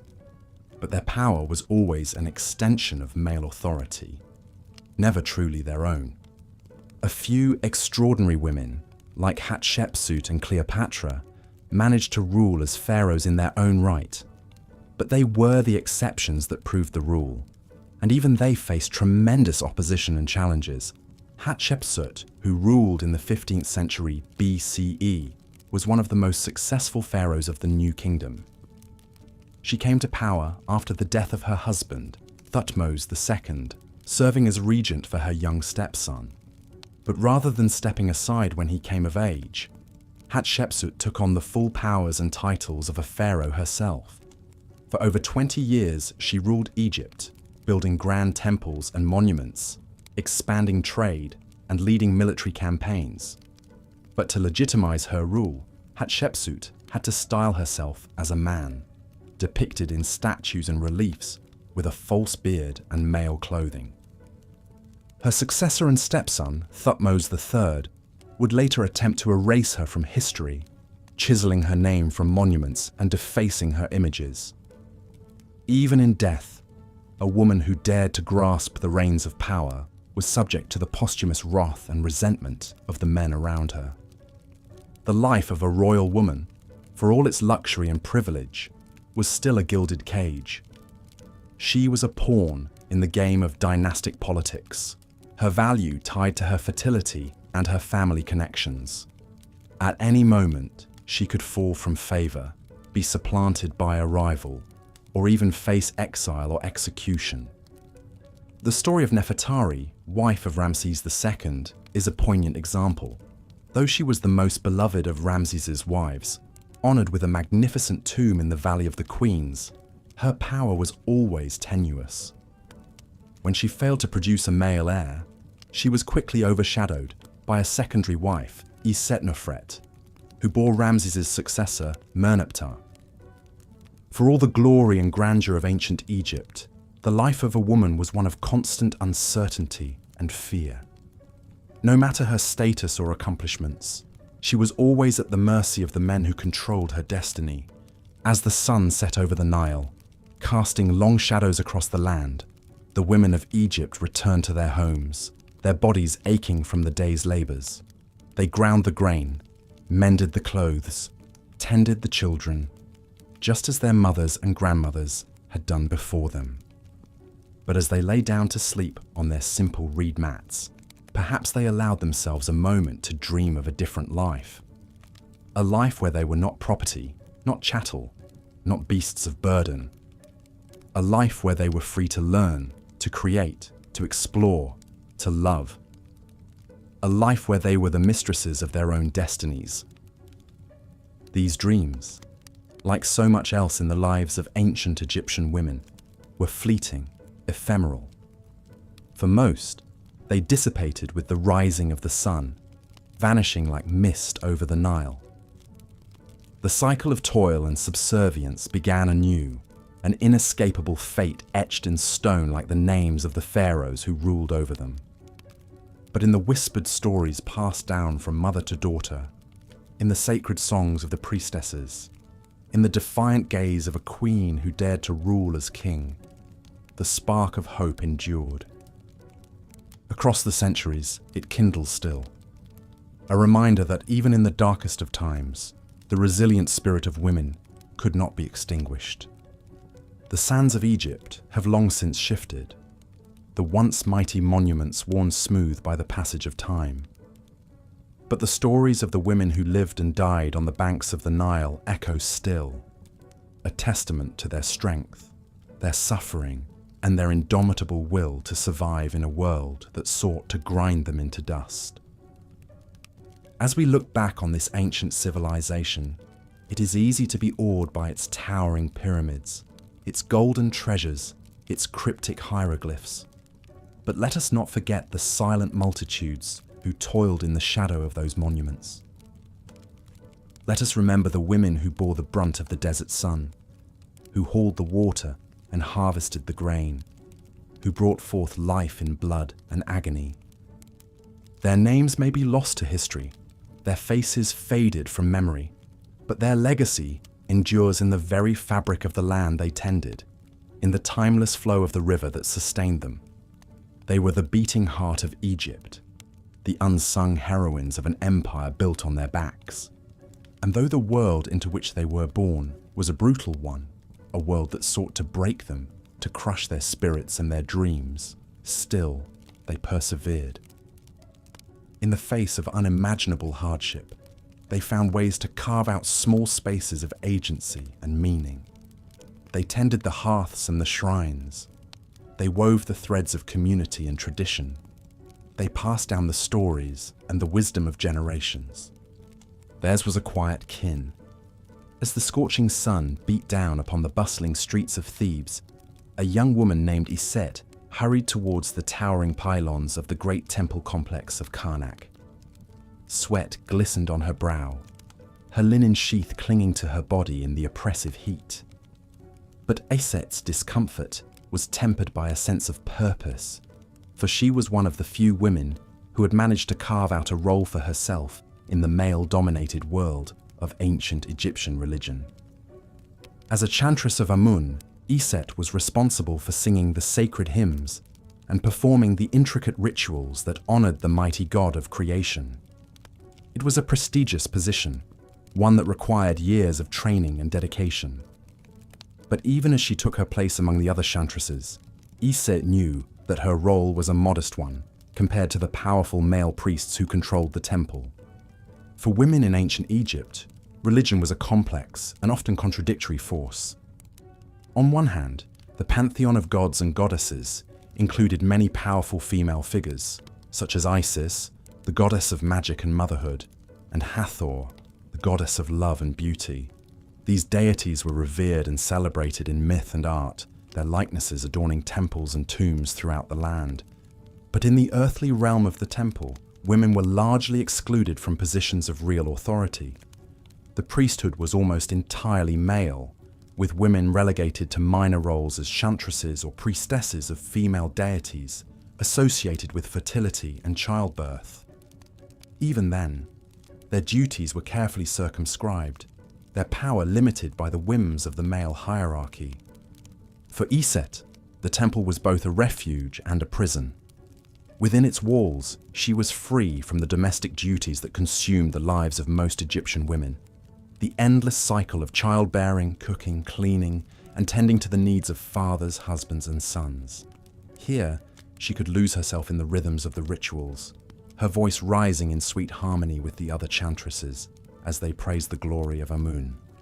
But even as she savored these moments of escape, Iset knew that her place in the temple was tenuous at best. She had no real power here, no way to shape the course of her own destiny. Like all Egyptian women, she was ultimately at the mercy of the men who ruled her world, the priests who controlled access to the gods, the husbands who could cast her aside on a whim, the sons who would one day inherit whatever meager property she managed to accumulate over the course of her life. As the chanting reached a crescendo and the air grew thick with the smoke of incense, Iset closed her eyes and tried to imagine a different kind of life. One where women were free to pursue their own paths, to make their own choices, to be valued for more than their ability to bear children and keep a household running smoothly. But even as the vision danced tantalizingly before her, she knew that it was little more than a mirage. A fleeting dream that would dissolve like mist under the harsh glare of reality. For the reality of life as a woman in ancient Egypt was one of constant struggle and subjugation. From birth to death, women were viewed as inferior to men, weaker in body, mind, and spirit. They were expected to be obedient, subservient, and above all, fertile, producing the sons who would carry on the family name and the daughters who would be married off as soon as they reached puberty. Girlhood was a brief and often brutal time, with little opportunity for education or personal development. While boys from wealthy families might be sent to temple schools to learn the arts of reading, writing, and mathematics, girls were usually kept at home, their days filled with the endless drudgery of household chores. As they entered adolescence, girls were considered ripe for marriage, often to much older men who had already established themselves in their careers. These unions were arranged by fathers or male guardians, with little input from the girls themselves. Once married, a woman was expected to bear children as quickly and frequently as possible, with little regard for her own health or well-being. Childbirth was a particularly perilous time for Egyptian women, with many dying from complications like hemorrhage or infection. Without the benefit of modern medicine, even a routine delivery could be life-threatening, and the toll on women's bodies was immense. Those who survived were often left weakened and vulnerable, easy prey for the diseases that ran rampant through the crowded cities and villages. For women of the lower classes, life was even harder. While the wealthy might have access to some of the luxuries and privileges of the upper echelons, poor women had little choice but to toil ceaselessly in the fields or in the workshops that produced the goods that fueled the Egyptian economy. They had no legal rights, no way to escape the brutality of abusive husbands or fathers, no hope of a better life for themselves or their children. Even the rare women who managed to rise above their station were still ultimately constrained by the rigid gender roles of their society. Take, for example, the story of Merit Ptah, a woman who is sometimes cited as the first recorded female physician in history. Merit Ptah lived during the Old Kingdom period of ancient Egypt, around 2700 BCE. She was the daughter of a high-ranking official and was married to a priest of the sun god Ra. Despite her privileged background, Merit Ptah's accomplishments as a healer were remarkable for her time. According to inscriptions found in her tomb, Merit Ptah was known as the chief physician, a title that suggests she had achieved a level of skill and knowledge that was rare for a woman in ancient Egypt. She was said to have treated both male and female patients, using a combination of herbal remedies, surgery, and magic spells to cure a wide range of ailments. But even as she achieved a measure of renown in her field, Merit Ptah was still constrained by the limitations placed on women in ancient Egyptian society. She could not hold a formal position in the male-dominated medical establishment, and her skills were likely seen as an extension of her domestic role as a caregiver and nurturer. Moreover, the very fact that Merit Ptah's story has survived the centuries is a testament to how exceptional her achievements must have been. In a society where women's lives were often overlooked or erased from the historical record, the fact that we know anything at all about Merit Ptah suggests that she must have been a truly remarkable figure, a trailblazer who defied the odds and made her mark in a field that was almost entirely closed to women. But for every Merit Ptah, there were countless other women whose stories have been lost to time, women who toiled in obscurity, their talents and contributions unrecognized and unappreciated. Women like Iset, the chantress of Amun, who found a measure of fulfillment in her temple duties, but who ultimately had no real power or agency in shaping her own destiny. As Iset finished her prayers and made her way back out into the blistering heat of the Theban streets, she couldn't help but feel a sense of weariness and resignation. For all the grandeur and glory of ancient Egypt, with its mighty pyramids and glittering temples, the life of a woman was one of endless toil and subjugation, a cycle of drudgery and despair that seemed as eternal and unchanging as the waters of the Nile. But even in the midst of this bleak reality, there were glimmers of hope and resilience. Women who found ways to carve out small spaces of autonomy and agency, who nurtured their own dreams and desires in the face of overwhelming oppression. Women like Merit Patar, who dared to defy the limits placed on her gender and make her mark in a male-dominated world. Women like Iset, who found solace and purpose in the rituals of the temple, even as she chafed against the chains of her own subordination.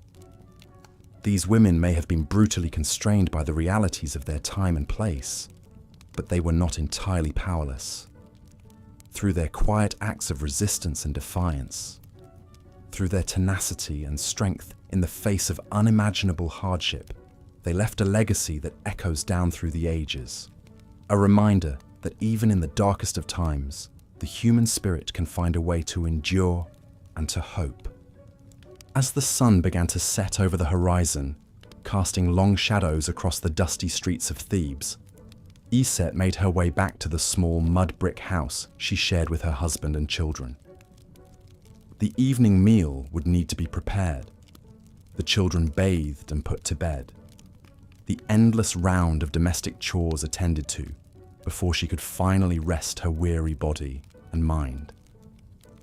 But even as she went through the motions of her daily routine, Iset's thoughts kept returning to the temple, to the sense of purpose and meaning she found in her role as a chantress, to the fleeting moments of transcendence she experienced when lost in the rhythm of the sacred hymns. In those moments, she could almost imagine a different kind of world, a world where women were valued for more than their ability to bear children and keep a house running smoothly, a world where they were free to pursue their own paths and make their own choices, a world where they were seen as full and equal partners in the great dance of life. It was a vision that seemed impossibly distant, as unreachable as the stars that twinkled in the night sky above the sleeping city. But it was a vision that Iset clung to nonetheless, a fragile flame of hope that she nurtured in the secret corners of her heart, even as the weight of her own oppression threatened to snuff it out.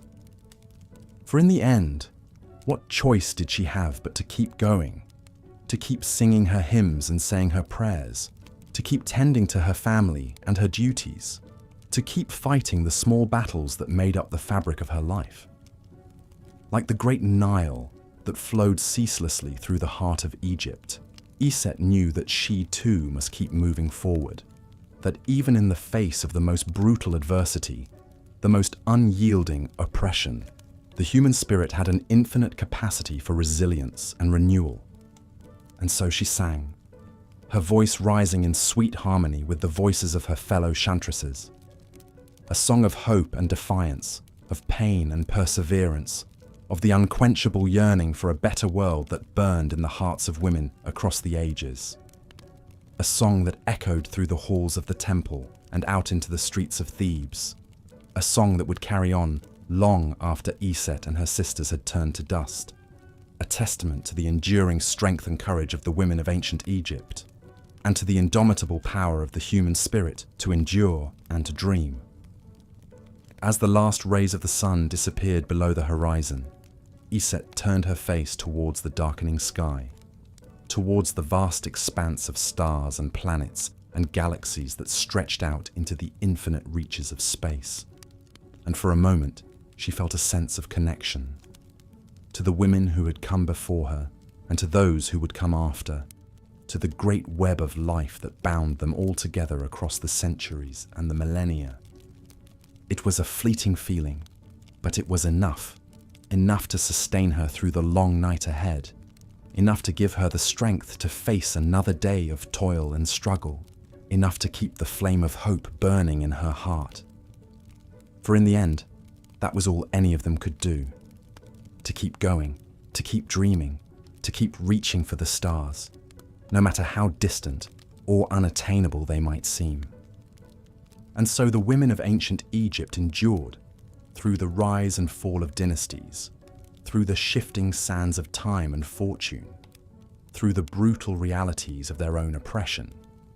They endured, and in their endurance, they left a legacy that would echo through the ages, a testament to the resilience and the courage of the human spirit, and to the unquenchable power of hope in the face of even the darkest of times. It is a legacy that lives on to this day, in the stories we tell and the songs we sing, in the quiet acts of resistance and defiance that women everywhere continue to perform in the face of adversity and oppression. It is a legacy that reminds us of the indomitable strength of the human spirit, of our capacity to dream and to hope, to love and to fight, to endure and to overcome, no matter how brutal the odds may seem. And so let us remember the women of ancient Egypt, not as passive victims of their own oppression, but as active agents in their own lives and in the shaping of their own destinies. Let us honor their struggles and their triumphs, their pain and their perseverance, their unquenchable thirst for a better world. And let us carry their legacy forward into our own lives and into the lives of those who will come after us. Let us keep singing their songs and telling their stories. Let us keep fighting for a world where all women can live with dignity and freedom and hope. Let us keep reaching for the stars, no matter how distant or unattainable they may seem. For in the reaching, we honor the memory of those who came before us, and we light the way for those who will come after. This is the legacy of the women of ancient Egypt, a legacy of hope and resilience, of courage and defiance in the face of even the most brutal of circumstances. It is a legacy that belongs to all of us, to every woman who has ever struggled and dreamed and fought for a better world. And it is a legacy that will endure as long as there are those who remember and those who carry the flame of hope in their hearts. As the scorching sun beat down upon the golden dunes of ancient Egypt, life teemed along the banks of the mighty Nile River. Bustling cities hummed with activity as merchants peddled their wares, and scribes dutifully recorded the affairs of the kingdom. Monuments to the gods and the glory of the pharaohs towered above the landscape, their shadows stretching across the desert sands like divine sundials marking the passage of time. But amidst this majestic panorama of plenty lurked a darker reality, the harsh and often brutal existence endured by the women of this ancient realm. For while Egypt was a land of great prosperity and progress in many ways, it was also a society firmly rooted in patriarchal traditions that relegated women to subservient roles. To be born female in the time of the pharaohs was to be dealt a challenging hand by fate, one that promised a life of hardship, subjugation, and struggle. Of course, women in ancient Egypt did enjoy certain rights and privileges that set them apart from some of their contemporaries in neighboring lands. Unlike the women of Greece, for example, Egyptian women could own property, engage in business transactions, and even initiate divorce proceedings against their husbands. In the eyes of the law, they had a degree of autonomy that was remarkable for the time. However, this veneer of equality belied a much harsher truth, for despite these nominal freedoms, Egyptian women were still seen as fundamentally inferior to men, both socially and legally. They were excluded from positions of real power and influence, barred from serving as priests, scribes, or government officials. Their career options were largely limited to domestic work, and they were expected to defer to the authority of the men in their lives, be it their fathers, husbands, brothers, or sons. This lack of agency was particularly evident in the realm of marriage and family life. Egyptian girls were often married off at a young age, frequently to much older men, and had little say in the matter. Once wed, a woman's primary duty was to bear children, especially sons, to carry on the family name. But in an era without modern medicine, childbirth was fraught with danger, and it's estimated that as many as 1 in 3 Egyptian women died in the process of bringing new life into the world. Those who survived the perils of childbearing still faced a precarious existence as they aged.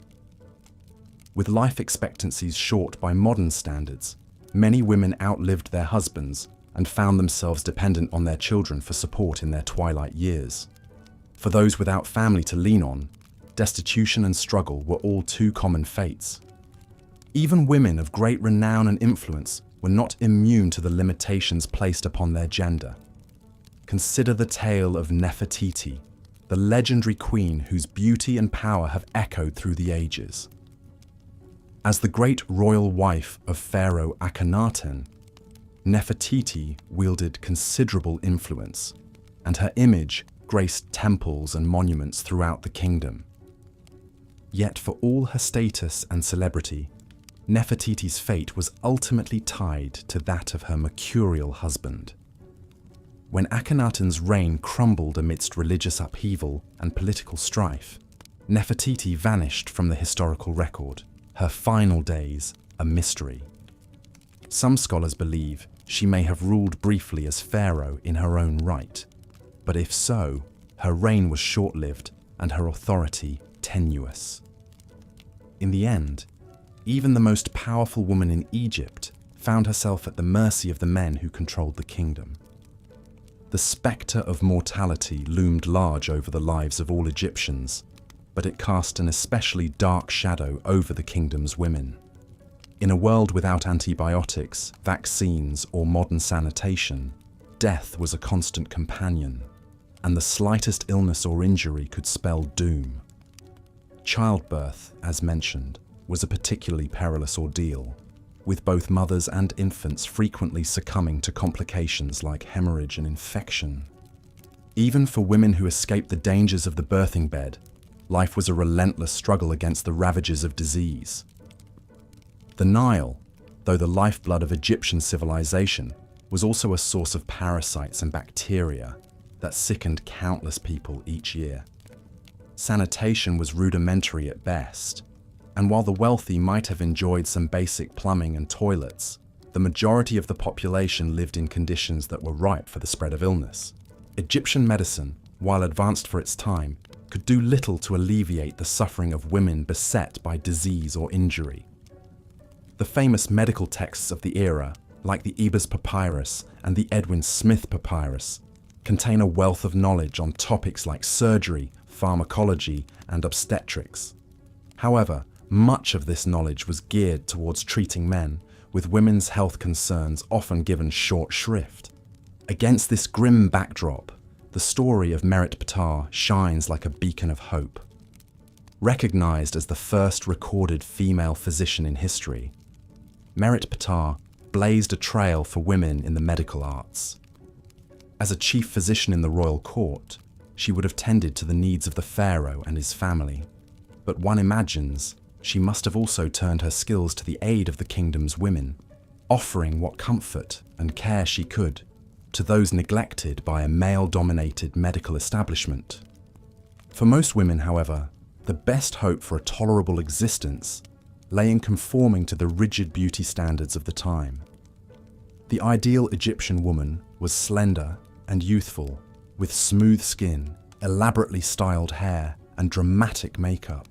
To achieve this look, women went to great lengths, donning heavy wigs made from human hair or plant fibers, and contouring their faces with bold shades of coal, malachite, and red ochre.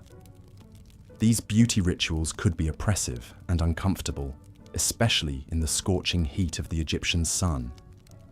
But for women with few other avenues to status and influence, they were a necessary evil. To appear old, unkempt, or overweight was to invite scorn and ridicule, and to risk being cast aside by husbands and society alike.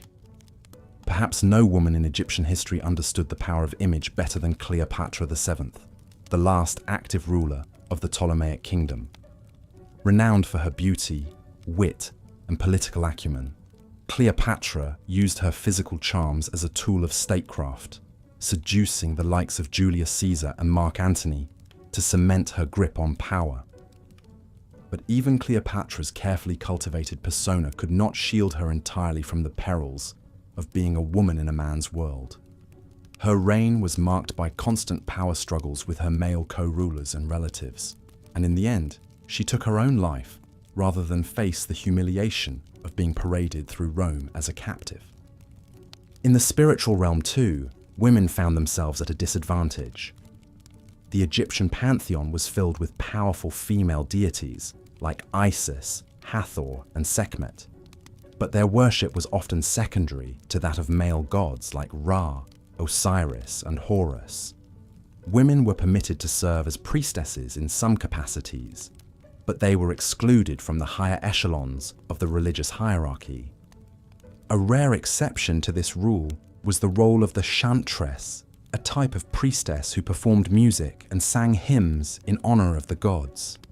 Chantresses were highly respected and could even hold positions of authority within the temple hierarchy. But these women were the exception rather than the rule, and their elevated status was still contingent on their subservience to male priests and pharaohs. The story of Iset, a chantress of Amun who lived during the 20th dynasty, offers a glimpse into the lives of these remarkable women. As a chantress, Iset would have been trained in music, poetry, and religious rites, and would have performed in ceremonies honoring the god Amun. Her position would have afforded her a degree of prestige and financial security that was rare for women of her time. But even Iset's privileged status could not fully insulate her from the challenges of being a woman in ancient Egypt. Like all Egyptian women, she would have been expected to marry and bear children, and her duties as a wife and mother would have likely taken precedence over her religious calling. And while she may have enjoyed some measure of autonomy within the temple walls, beyond them, she would have been subject to the same legal and social constraints as any other woman. For a select few women, however, there was one path to power and influence that lay open: the royal court.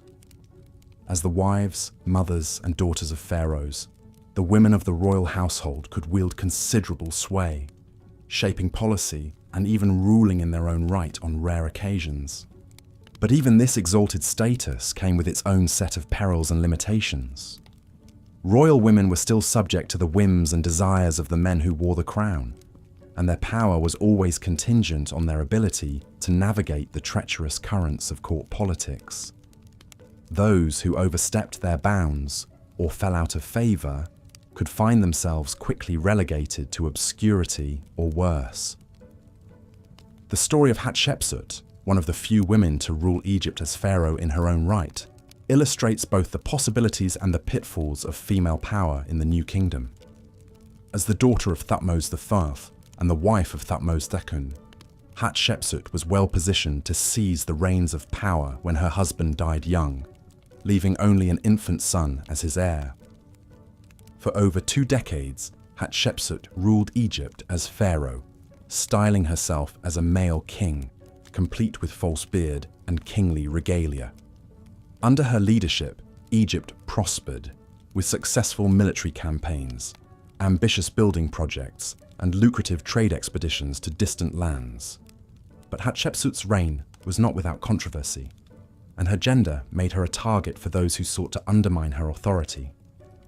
In the years after her death, her successors would attempt to erase her memory, chiseling her name and image from monuments and temples across Egypt.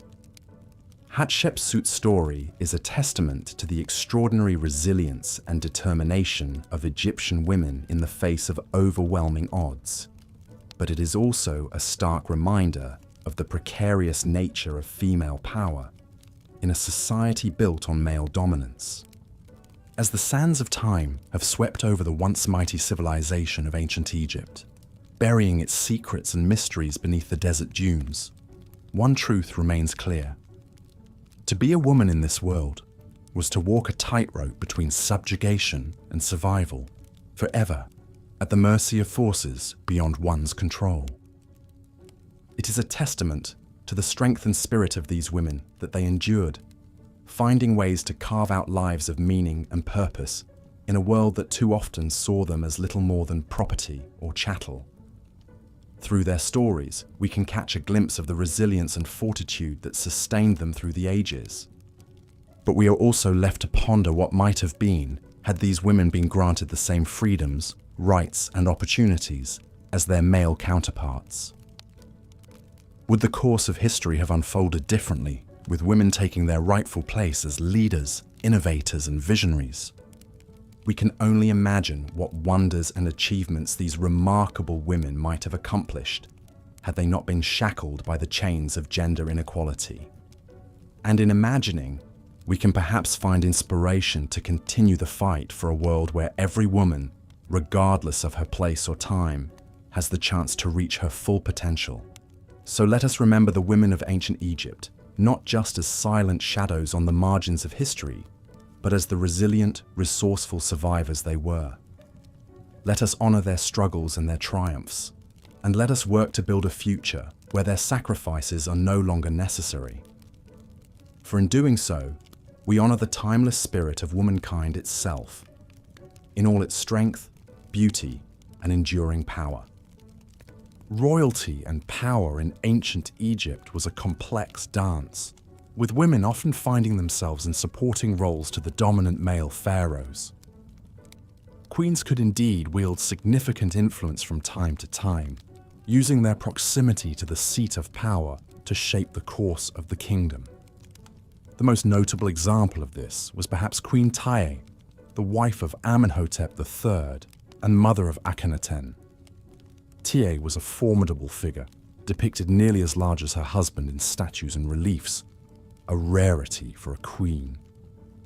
She was actively involved in diplomacy, corresponding with foreign leaders, and even participating in important religious ceremonies, usually reserved for the pharaoh. Her influence over her son, Akhenaten, was also substantial, as evidenced by his early artworks, showing a young king taking counsel from his wise, powerful mother. But for every Queen Tiye, there were countless royal women relegated to the background. The female relatives of the pharaoh, mothers, wives, sisters, and daughters, might share in the trappings of power and enjoy a life of luxury, but their authority was always circumscribed.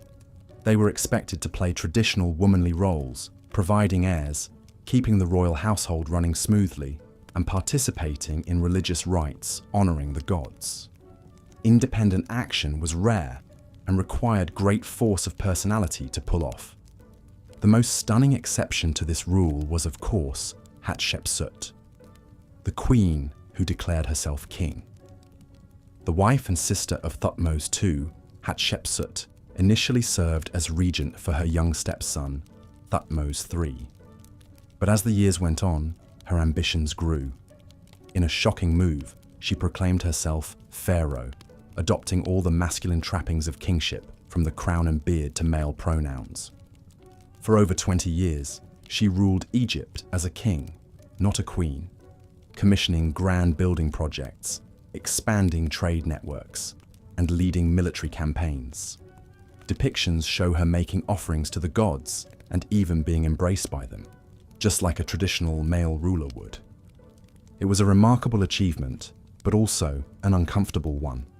Hatshepsut went to great lengths to legitimize her reign, but her efforts to be accepted as a male king suggest she understood on some level that a woman wielding such overt power in her own right was transgressive, bordering on unnatural in Egyptian society. And indeed, after her death, Thutmose III did his best to erase her legacy, chiseling out her names and images, relegating her groundbreaking reign to the shadows. For royal and upper-class women who wanted to make a mark, finding a way to work within the traditional system was often the only path available.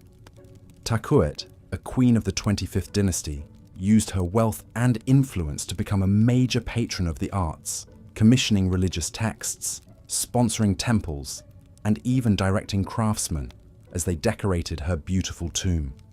She made the most of the opportunities her privileged position offered her, even if she could never step out fully from the pharaoh's shadow.